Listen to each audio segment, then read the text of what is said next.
ನಮಸ್ಕಾರ ಪ್ರೀತಿಯ ವೀಕ್ಷಕರು, ತಮ್ಮೆಲ್ಲರೂ ಕೂಡ ದಾವಣಗೆರೆ ನಗರದಲ್ಲಿ ಅತಿ ಹೆಚ್ಚು ಪ್ರಸಾರ ಹೊಂದ್ತಾ ಇರತಕ್ಕಂಥ ಚಾನಲ್ ಅಂತ ಹೆಸರುವಾಸಿಯಾಗಿರ್ತಕ್ಕಂಥ V1 ವಾಣಿ ನಮಸ್ತೆ ದಾವಣಗೆರೆ ಕಾರ್ಯಕ್ರಮಕ್ಕೆ ಆತ್ಮೀಯವಾಗಿರ್ತಕ್ಕಂಥ ಸ್ವಾಗತ ಸುಸ್ವಾಗತ. ಬುಧವಾರ ಜುಲೈ 2ನೇ ತಾರೀಕರೆಲ್ಲ ಹುಟ್ಟುಹಬ್ಬನ ಆಚರಿಸಿಕೊಳ್ತಿರೋರೆಲ್ಲರೂ ಕೂಡ ಹುಟ್ಟುಹಬ್ಬದ ಹಾರ್ದಿಕ ಶುಭಾಶಯಗಳನ್ನು ತಿಳಿಸ್ತಾ ಭಗವಂತ ನಿಮ್ಮೆಲ್ಲರಿಗೂ ಒಳ್ಳೆಯದನ್ನು ಮಾಡಲಿ, ಆಯಸ್ಸು, ಆರೋಗ್ಯ, ಐಶ್ವರ್ಯ, ನೆಮ್ಮದಿ, ಸಂಪತ್ತು ಎಲ್ಲವನ್ನ ಕರುಣಿಸಲಿ ಅಂತ ಕೇಳ್ಕೊಳ್ತೇನೆ. ಅದೇ ರೀತಿ ವಿಶೇಷವಾಗಿ ಇವತ್ತು ಯಾರೆಲ್ಲ ವಿವಾಹ ವಾರ್ಷಿಕೋತ್ಸವದ ಶುಭ ಸಂದರ್ಭದಲ್ಲಿ ಅವರು ಕೂಡ ಹಾರ್ದಿಕವಾಗಿ ಶುಭಾಶಯಗಳನ್ನು ತಿಳಿಸ್ತಾ ಭಗವಂತ ನಿಮ್ಮ ಜೋಡಿಯನ್ನು 100 ಕಾಲ ಹೀಗೆ ಸುಖಮಯವಾಗಿ ಸಂತೋಷಮಯವಾಗಿ ಬಾಳೋ ಹಾಗೆ ಹಾರೈಸಲಿ ಮತ್ತು ಹರಿಸಲಿ ಅಂತ ಕೇಳ್ಕೊಳ್ತಾ ಇದ್ದೀನಿ. ಅದೇ ರೀತಿ ದಾವಣಗೆರೆ ನಗರದಲ್ಲಿ ಏನು ನಡೀತಿದೆ, ದಾವಣಗೆರೆ ಜಿಲ್ಲೆಯಲ್ಲಿ ನಡೀತಿದೆ, ರಾಜ್ಯ ಹೊರ ರಾಜ್ಯಗಳಲ್ಲಿ ನಡೀತಿದೆ, ದೇಶ ವಿದೇಶಗಳಲ್ಲಿ ಏನು ನಡೀತಿದೆ, ಕ್ರೀಡಾ ಸುದ್ದಿ ಏನಿದೆ ಅನ್ನೋದನ್ನು ಕೂಡ ಕ್ವಿಕ್ಕಾಗಿ ಅಪ್ಡೇಟ್ ಮಾಡ್ತಾ ಹೋಗ್ತೀನಿ.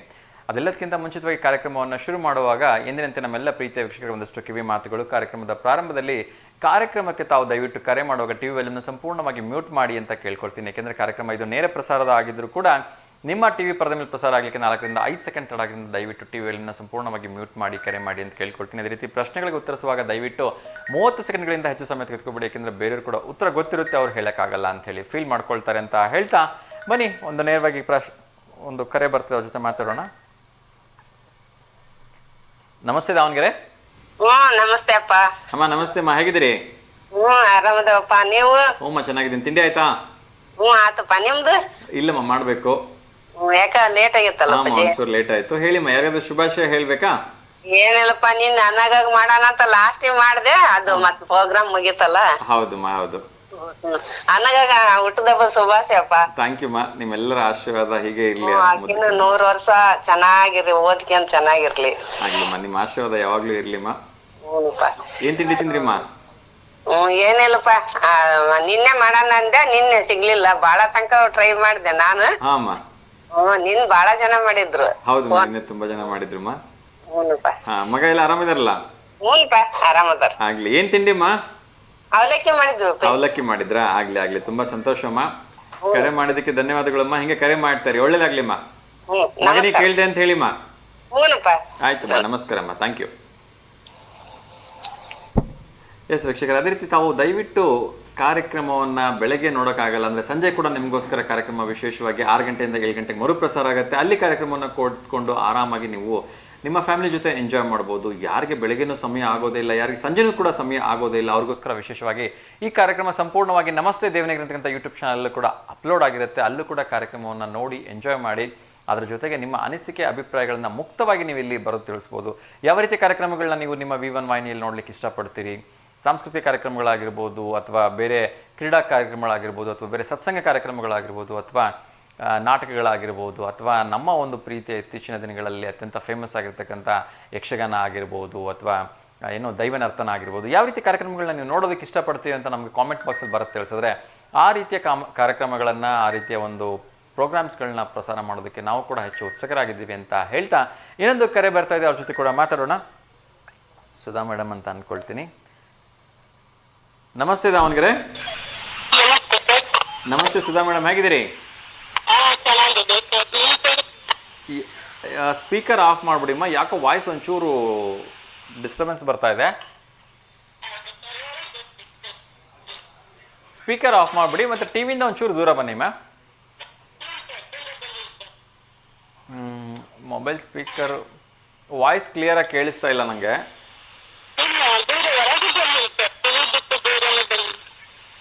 ಓಕೆ, ಇನ್ನೊಮ್ಮೆ ಏನು ಅನ್ಕೋಬಿಡಿ, ಒಮ್ಮೆ ಫೋನ್ನ ಕಟ್ ಮಾಡಿಬಿಟ್ಟು ಇನ್ನೊಮ್ಮೆ ಕರೆ ಮಾಡಿಮ್ಮ, ಯಾಕೆಂದರೆ ಏನೂ ಕೇಳಿಸ್ತಾನೆ ಇಲ್ಲ ನಂಗೆ ಸರಿಯಾಗಿ.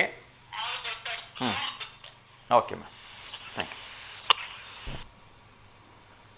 ಎಸ್ ವೀಕ್ಷಕರೇ, ನಾನು ಕಾರ್ಯಕ್ರಮದ ಬಗ್ಗೆ ಇನ್ನಷ್ಟು ವಿಚಾರಗಳನ್ನ ತಿಳಿಸೋ ಒಂದು ಪ್ರಯತ್ನವನ್ನು ಮಾಡ್ತಾಯಿದ್ದೆ.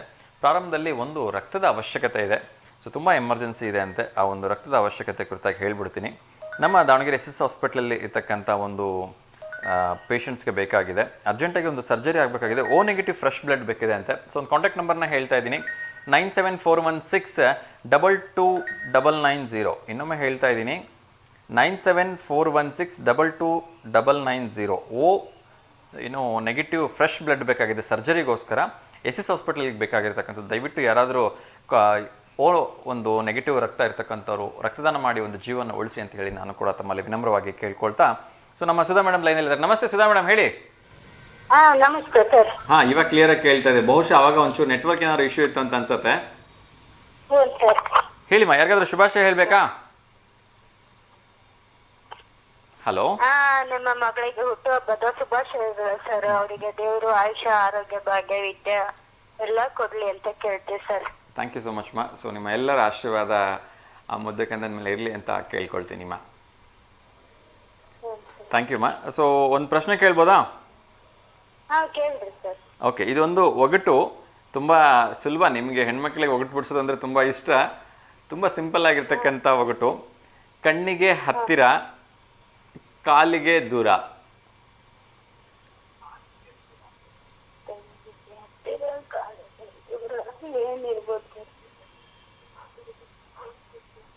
ಗೊತ್ತಾಗ್ತಿಲ್ವಾ? ಇಲ್ಲ ಸರ್. ಹೌದಾ, ಸರಿ, ತೊಂದರೆ ಇಲ್ಲ. ಆಮೇಲೆ ನಾನೇ ಉತ್ತರ ಏನು ಅಂತ ಹೇಳ್ತೀನಿ. ಹೇಳಿಮ್ಮ, ಇವತ್ತು ವಿಶೇಷವಾಗಿ ಬುಧವಾರ ಆಗಿದೆ, ವಿಘ್ನ ವಿನಾಶಕನ ವಾರ. ಯಾವುದಾದ್ರೂ ಒಂದು ಭಕ್ತಿಗೀತೆ ಅಥವಾ ಚಿತ್ರಗೀತೆ, ಭಾವಗೀತೆ ಯಾವುದನ್ನು ಪ್ರಸ್ತುತಪಡಿಸ್ತೀರಿ? ಓಕೆಮ್ಮ, ಹೇಳಿ. ಮೋಷಿತ ವಾಹನ ಮೋದಕ ಹಸ್ತ ಶ್ಯಾಮದ ಕರ್ಣ ವಿಲಂಜಿತ ಸೂತ್ರ ವಾಮನ ರೂಪ ಮಹೇಶ್ವರ ಪುತ್ರ ವಿಘ್ನ ವಿನಾಶಕ ಪಾದ ನಮಸ್ತೆ ನಮಸ್ತೆ ನಮಸ್ತೆ ನಮಃ. ಶರಣು ಶರಣಯ್ಯ ಶರಣು ಬೆನಕ ನಿನ್ನಯ್ಯ ಬಾಳೆಲ್ಲ ಬೆಳಗುವ ಬೆನಕ. ಶರಣು ಶರಣಯ್ಯ ಶರಣು ಬೆನಕ ನಿನ್ನಯ್ಯ ಬಾಳೆಲ್ಲ ಬೆಳಗುವ ಬೆನಕ. ನಿನ್ನ ನಂಬಿದ ಜನಕ್ಕೆ ಉದಯ ಎಲ್ಲ ಸುಖ ತಂದೆ ಕಾಯೋ ನಮ್ಮ ಕರಿಮುಖ. ಶರಣು ಶರಣಯ್ಯ ಶರಣು ಬೆನಕ ನಿಂದಯ್ಯ ಬಾಳೆಲ್ಲ ಬೆಳಗುವ ಬೆನಕ. ಎಲ್ಲಾರು ಒಂದಾಗಿ ನಿನ್ನ ನಮಿಸಿ ನಲಿಯೋದು ನೋಡೋಕೆ ಚಿನ್ನ. ಎಲ್ಲಾರು ಒಂದಾಗಿ ನಿನ್ನ ನಮಿಸಿ ನಲಿಯೋದು ನೋಡೋಕೆ ಚಿನ್ನ. ಗರಿಕೆ ತಂದರೆ ನೀನು ಗರಿಕೆ ತಂದರೆ ನೀನು ಕೊಡುವೆ ವರವನ್ನ. ಗತಿ ನೀನೆ ಗಣಪನೆ ಕೈ ಹಿಡಿದು ಮೊನ್ನ. ಶರಣು ಶರಣಯ್ಯ ಶರಣು ಬೆನಕ ನಿಂದಯ್ಯ ಬಾಳೆಲ್ಲ ಬೆಳಗುವ ಬೆನಕ. ಬೆನಕ ಬೆನಕ ಏಕದಂತ ಸಜ್ಜೆ ಕಲ್ಲೋ ಪಾಣಿ ಮೆಟ್ಟಿಲೋ ಹುಟ್ಟುವ ವಿಘ್ನೇಶ್ವರ ನಿನಗೆ 21 ನಮಸ್ಕಾರಗಳು. ಧನ್ಯವಾದಗಳಮ್ಮ. ಒಂದು ತುಂಬ ಸುಂದರವಾಗಿರ್ತಕ್ಕಂಥ ಮನಮುಟ್ಟತಕ್ಕಂಥ ಗೀತೆ. ಒಳ್ಳೆಯದಾಗಲಿ ಅಮ್ಮ, ಕರೆ ಮಾಡಿದ್ದಕ್ಕೆ. ಹೀಗೆ ಕರೆ ಮಾಡ್ತಾರೆ ಅಂತ ಕೇಳ್ಕೊಳ್ತೀನಿ ನಿಮ್ಮ. ನಮಸ್ಕಾರ. Thank you so much. ನಮಸ್ತೆ. ಎಸ್ ವೀಕ್ಷಕರೇ, ಸೊ ಎಂದಿನಂತೆ ನಮ್ಮ ಒಂದು ಕಾರ್ಯಕ್ರಮದಲ್ಲಿ ಭಗವದ್ಗೀತೆಯ ಒಂದಷ್ಟು ವಿಚಾರಗಳನ್ನು ಚರ್ಚೆ ಮಾಡೋದಕ್ಕೆ ಪ್ರಯತ್ನವನ್ನು ಮಾಡ್ತಾ ಇದ್ದೀನಿ. ಸೊ ನಿನ್ನೆವರೆಗೂ 7 ಅಧ್ಯಾಯಗಳ ಬಗ್ಗೆ ಮಾತಾಡಿದ್ದೆ. ಭಗವದ್ಗೀತೆ 7ನೇ ಅಧ್ಯಾಯದವರೆಗೂ ಕೂಡ ನಿನ್ನೆ ನೋಡ್ಕೊಂಡಿದ್ವಿ. ಇವತ್ತು 8 ಮತ್ತು 9ನೇ ಅಧ್ಯಾಯ ಏನು ಹೇಳುತ್ತೆ ಅಂತ ನೋಡೋಣ. ಅದಕ್ಕಿಂತ ಮುಂಚಿತವಾಗಿ ಒಂದು ಕರೆ ಬರ್ತಾ ಇದೆ, ಅವ್ರ ಜೊತೆ ಕೂಡ ಮಾತಾಡೋಣ. ನಮಸ್ತೆ ದಾವಣಗೆರೆ. ಹಲೋ, ನಮಸ್ತೆ. ನಮಸ್ತೆ. ನಮಸ್ತೆ ಅಮ್ಮ, ಹೇಳಿ ತಮ್ಮ ಹೆಸರು? ಶಿವಮ್ಮ ಅಂತ sir. Shivamma. Okay, T V volume mute ಮಾಡಿಬಿಡಿ ಅಮ್ಮ. ಸ್ಪೀಕರ್ ಆನ್ ಮಾಡಿದರೆ ಆಫ್ ಮಾಡಿಬಿಡಿ.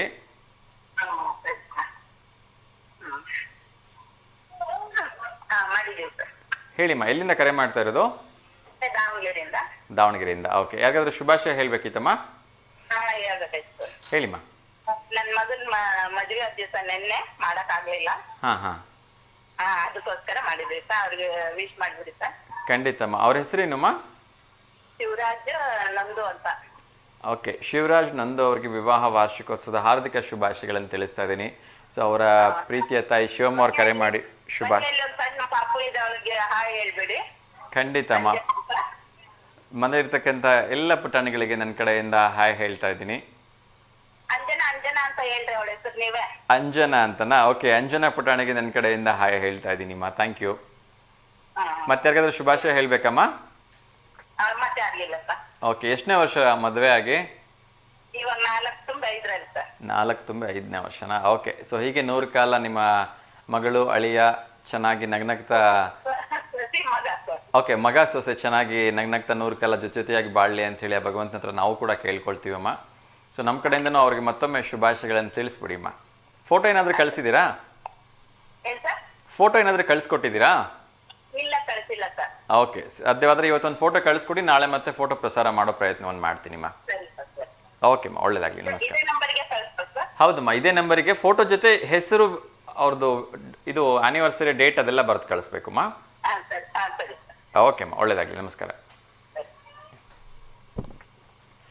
ಎಸ್ ವೀಕ್ಷಕರು, ಇನ್ನಷ್ಟು ವಿಚಾರಗಳನ್ನ ನೋಡೋದಕ್ಕಿಂತ ಮುಂಚೆ ನಾನು ಆಗಲೇ ಹೇಳ್ತಾ ಇದ್ದೆ, ಭಗವದ್ಗೀತೆಯ 8 ಮತ್ತು 9ನೇ ಅಧ್ಯಾಯದ ಬಗ್ಗೆ ನೋಡೋಣ.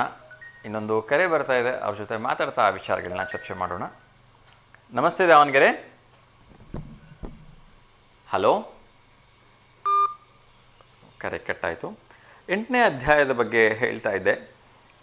ಶ್ರೀಕೃಷ್ಣ ಒಂದು ಅರ್ಜುನನಿಗೆ ಸುಂದರವಾಗಿರ್ತಕ್ಕಂಥ ಮತ್ತೊಂದು ಸಂದೇಶವನ್ನು ಕೊಡ್ತಾನೆ 8ನೇ ಅಧ್ಯಾಯದಲ್ಲಿ. ಸುಲಭವಾಗಿ ಸೋಲೊಪ್ಪಿಕೊಳ್ಳಬೇಡ, ಆತ್ಮವಿಶ್ವಾಸ ಯಾವಾಗಲೂ ಜೊತೆಗಿರಲಿ ಅಂತೇಳಿ ಹೇಳ್ತಾನೆ. ಸೊ ಇನ್ನೊಂದು ಕರೆ ಬರ್ತಾ ಇದೆ, ಅವ್ರ ಜೊತೆ ಮಾತಾಡೋಣ. ನಮಸ್ತೆ ದಾವಣಗೆರೆ. ಸೊ ಕರೆ ಕಟ್ಟಾಯಿತು. ಎಸ್, ನಾನು ಹೇಳ್ತಾ ಇದ್ದೆ, ಯುದ್ಧ ಭೂಮಿಯಲ್ಲಿ ಶ್ರೀಕೃಷ್ಣ ಪರಮಾತ್ಮ ಸಕಲಕಲಾ ವಲ್ಲಭ ಅಂತ ಹೇಳ್ತಾರೆ. ಸರ್ವವಿದ್ಯಾ ಪಾರಂಗತ, ಎಲ್ಲವನ್ನ ತಿಳಿದಿರ್ತಕ್ಕಂಥ ಶ್ರೀಕೃಷ್ಣ ಪರಮಾತ್ಮ ಅರ್ಜುನನಿಗೆ ಉಪದೇಶ ಮಾಡ್ತಾ ತನ್ನ 8ನೇ ಅಧ್ಯಾಯದಲ್ಲಿ ಭಗವದ್ಗೀತೆಯಲ್ಲಿ ಹೀಗೆ ಹೇಳ್ತಾನೆ, ಸುಲಭವಾಗಿ ಸೋಲೊಪ್ಪಿಕೊಳ್ಳಬೇಡ, ಆತ್ಮವಿಶ್ವಾಸ ಯಾವಾಗಲೂ ನಿನ್ನ ಜೊತೆ ಇರಲಿ ಅಂತ ಹೇಳ್ತಾನೆ. ಇನ್ನೊಂದು ಕರೆ ಬರ್ತಿದೆ, ಅವ್ರ ಜೊತೆ ಮಾತಾಡೋಣ. ನಮಸ್ತೆ ದಾವಣಗೆರೆ. ವಿನಯ್ ಕುಮಾರ್ ಸರ್. ನಮಸ್ತೆ ವಿನಯ್ ಸರ್, ಹೇಗಿದ್ದೀರಿ ಸರ್? ಚೆನ್ನಾಗಿದೆ ಸರ್, ನೀವು ಸರ್? ಎಸ್ ಸರ್, ಚೆನ್ನಾಗಿದ್ದೀನಿ. ತಿಂಡಿ ಆಯ್ತಾ? ಇನ್ನೂ ಇಲ್ಲ ಸರ್, ಇವಾಗ ಸರ್. ಓಕೆ, ಏನು ಸರ್ ತಿಂಡಿ ಇವತ್ತು? ಉದ್ಕ ಮುದ್ದೆ. ಉದ್ಕ ಮುದ್ದೆ, ವಾವ್, ಬೆಳಗ್ಗೆ ಒಳ್ಳೆ ಒಂದು nutritious food. Good morning sir. Very good morning sir. ರಾಗಿ ತಿಂದವನು ನಿರೋಗಿಯಾಗಿರ್ತಾನಂತೆ. ರಾಗಿ ಅಲ್ಲ ಸರ್, ಜೋಳದ ಸರ್. ಜೋಳದ ಮುದ್ದೆನಾ? Okay okay. ಎಸ್, ಈವನ್ ಜೋಳನೂ ಕೂಡ ತುಂಬ ಒಳ್ಳೇದೇ ಬಿಡಿ ಆರೋಗ್ಯಕ್ಕೆ. ಸರ್, ಜೋಳನೂ ಕೂಡ ತುಂಬ ಒಳ್ಳೇದೇ ಅಂದೆ ಆರೋಗ್ಯಕ್ಕೆ. ಹೌದು ಸರ್, ಹೌದು ಸರ್. ಎಸ್, ಒಂದು ಪ್ರಶ್ನೆ ಕೇಳ್ಬೋದಾ ಸರ್? ಹೇಳಿ ಸರ್. ಕಣ್ಣಿಗೆ ಹತ್ತಿರ, ಕಾಲಿಗೆ ದೂರ. ಬೆಟ್ಟ. ಬೆಟ್ಟನಾ? ಕರೆಕ್ಟ್. ಶೋರಾ? ಶೋರ್. ಸರ್, ರಸ್ತೆನೂ ಇರುತ್ತಲ್ವಾ ಸರ್? ಬೆಟ್ಟ ಸರ್. ಅಲ್ಲ, ರಸ್ತೆನೂ ಕಾಣಿಸ್ತಾನೆ ಇರುತ್ತಲ್ವಾ, ಕಣ್ಣಿಗೆ ಹತ್ರ ಕಾಣಿಸುತ್ತೆ, ಹೋಗ್ತಾ ಹೋಗ್ತಾ ದೂರ ಹೋಗ್ತಾನೆ ಇರುತ್ತೆ. ಬೆಟ್ಟನೇನಾ? ಹೌದು ಸರ್. ಆಕಾಶನೂ ದೂರ ಇದೆ. ಹೌದು ಸರ್, ಹೌದು. ಮತ್ತೆ ಬೆಟ್ಟನೇ ಹೆಂಗಾಗತ್ತೆ ಸರ್? ಬೆಟ್ಟನೇ ಸರ್. ಬೆಟ್ಟನೇನಾ? ಅಫ್ಕೋರ್ಸ್, ಬೆಟ್ಟ ಸರಿಯಾಗಿರ್ತಕ್ಕಂಥ ಉತ್ತರ. ಅದ್ರ ಜೊತೆಗೆ ಕಣ್ಣಿಗೆ ಆಕಾಶ ತುಂಬ ಹತ್ರದಲ್ಲೇ ಕಾಣಿಸುತ್ತಲ್ವಾ? ಹೌದು ಸರ್, ಹೌದು. ಬಟ್ ಲಕ್ಷ ಗಂಟಲೆ ಕಿಲೋಮೀಟರ್ ಮೇಲ್ಗಡೆ ಇದೆ. ಹೌದು ಸರ್, ಕರೆಕ್ಟ್ ಅಲ್ವಾ? Yes sir, thank you so much sir, ಸರಿಯಾಗಿರ್ತಕ್ಕಂಥ ಉತ್ತರವನ್ನು ನೀಡಿದ್ದಕ್ಕೆ. ಕಣ್ಣಿಗೆ ನಿಮ್ಮ ಮಗಳಿಗೆ happy birthday sir. Thank you sir, thank you so much. ಆನಾಗ ಚೆನ್ನಾಗಿರ್ಲಿ ಸರ್, ಚೆನ್ನಾಗಿ ಓದಿ ಪಾಸ್ ಆಗಲಿ sir. Thank you sir, thanks lot sir. ನಿಮ್ಮ ಪ್ರೀತಿಯ ಫೋಟೋ ಕಳಿಸಿ ಸರ್. ಫೋಟೋ ಫೋಟೋ ಹಾಕಿದೀವಿ ನೋಡ್ರಿ. ಹೌದಾ? Okay okay okay sir, sure, ಖಂಡಿತ ಇನ್ನೊಮ್ಮೆ ಅದನ್ನು ತಗೊಳ್ಳೋ ಪ್ರಯತ್ನವನ್ನು ಮಾಡ್ತೀನಿ sir. Thank you. Thank you sir. Thank you so much sir, ನಮಸ್ತೆ, ಒಳ್ಳೆಯದಾಗಲಿ. Thank you.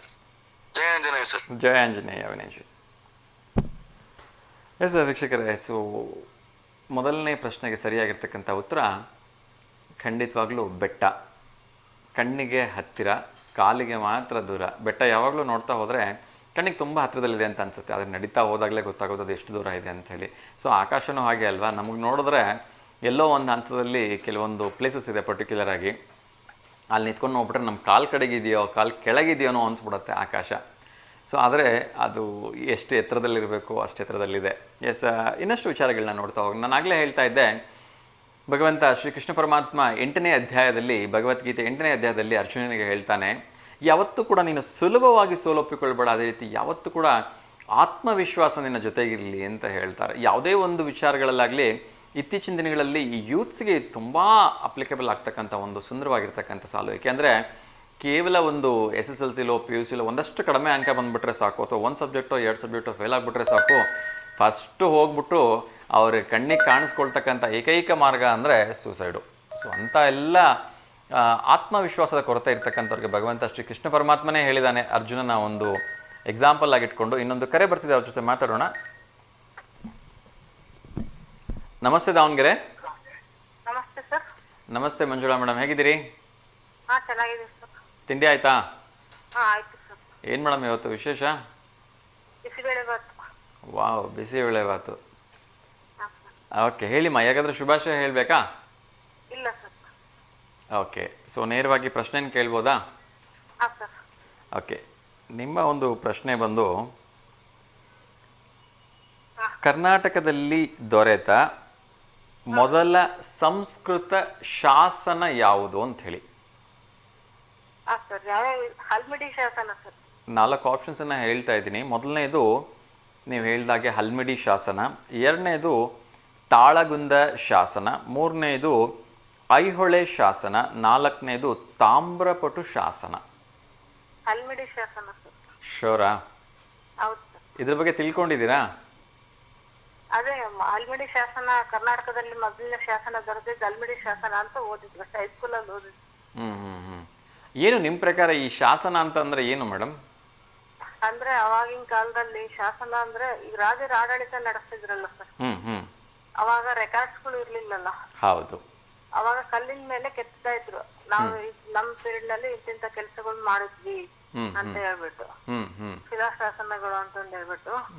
ಅದರಲ್ಲಿ ಅಶೋಕನ ಶಿಲಾಶಾಸನಗಳು ತುಂಬಾ ಫೇಮಸ್ ಆಗಿದಾವೆ ಸರ್. ಅದರಲ್ಲಿ ಹೌದು ಹೌದು ಅವ್ರ ಪೀರಿಯಡ್ ನಲ್ಲಿ ಏನೇನ್ ಮಾಡಿದ್ರು ಅನ್ನೋದನ್ನ ಕೆತ್ತುತ್ತಾ ಇದ್ರು ಅದ್ರಲ್ಲಿ ಕಲ್ಲಿನಲ್ಲಿ. ಅವಾಗ ರೈಟಿಂಗ್ಸ್ ಇರ್ಲಿಲ್ಲಲ್ಲ, ಅದಕ್ಕೋಸ್ಕರ.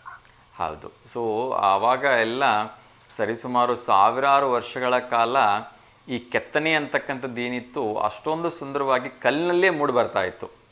ಹೌದು ಸರ್. ಹಾಗಾಗಿ ಅವನ್ನ ಆ ಶಾಸನಗಳಿಗೆ ಆ ರಾಜರ ಒಂದು ಕಾಲಕ್ಕೆ ತಕ್ಕಂತೆ ಆ ಶಾಸನಗಳು ಜಾರಿಯಲ್ಲಿದ್ವು. ಎಸ್, ಇವತ್ತು ನನ್ನ ಒಂದು ಪ್ರಶ್ನೆ ಕರ್ನಾಟಕದಲ್ಲಿ ದೊರೆತ ಮೊದಲ ಸಂಸ್ಕೃತ ಶಾಸನ ಯಾವುದು ಅಂತಕ್ಕಂಥದ್ದಾಗಿತ್ತು. ಸೊ ನೀವು ಹೇಳಿದ್ರಿ ಹಲ್ಮಿಡಿ ಶಾಸನ ಅಂತ ಹೇಳಿ. ಸೊ ಉತ್ತರ ಸರಿನಾ ತಪ್ಪ ಅಂತ ಹೇಳಿ ನಾನು ಕೆಲವೇ ಕ್ಷಣಗಳಲ್ಲಿ ಹೇಳ್ತೀನಿ. ಅದಕ್ಕಿಂತ ಮುಂಚಿತವಾಗಿ ನಾ ಹೇಳ್ತೀನಿ, ನಿಮ್ಮ ಕಾರ್ಯಕ್ರಮ ನೋಡ್ತಾ ಇರಿ. ಸೊ ಅದಕ್ಕಿಂತ ಮುಂಚಿತವಾಗಿ ಇವತ್ತು ಬುಧವಾರ ಆಗಿರೋದ್ರಿಂದ ಏನಾದರೂ ಭಕ್ತಿಗೀತೆ ಅಥವಾ ಚಿತ್ರಗೀತೆ ಏನಾದರೂ ಪ್ರಸ್ತುತಪಡಿಸ್ತೀರಾ ಅಥವಾ ಏನಾದ್ರು ಹೊಸ ರೆಸಿಪಿ ಹೇಳ್ಕೊಡ್ತೀರಾ ನಮ್ಮ ವೀಕ್ಷಕರಿಗೆ? ಹೇಳಿಮ್ಮ, ಹೇಳಿ.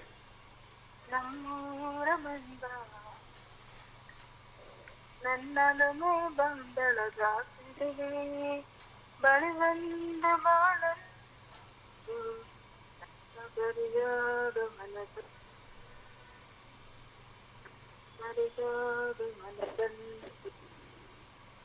ನಮ್ಮೂರ ಮಂದಾರವು ಕಣ್ಣಲ್ಲೇ ಕರೆದು ಹೊಂಗನ ತೆರೆದು ಸಂಗಾತಿ ಸಂಪ್ರೀತಿ ಮೆರೆದೆ ಅನುರಾಗ ಮೊಳೆತು ಅನುಬಂಧ ಬೆಳೆದು ಸಮೂಹ ಸಂಬಂಧ ಬೆರೆದೆ ನೋಡಿದ ಪ್ರೇಮದ ಸೊಗಸಾದ ಕಾರಂಜಿಗೆ ಸೊಗಸಾದ ಕಾರಂಜಿಗೆ ನಮ್ಮೂರ ಮಂದ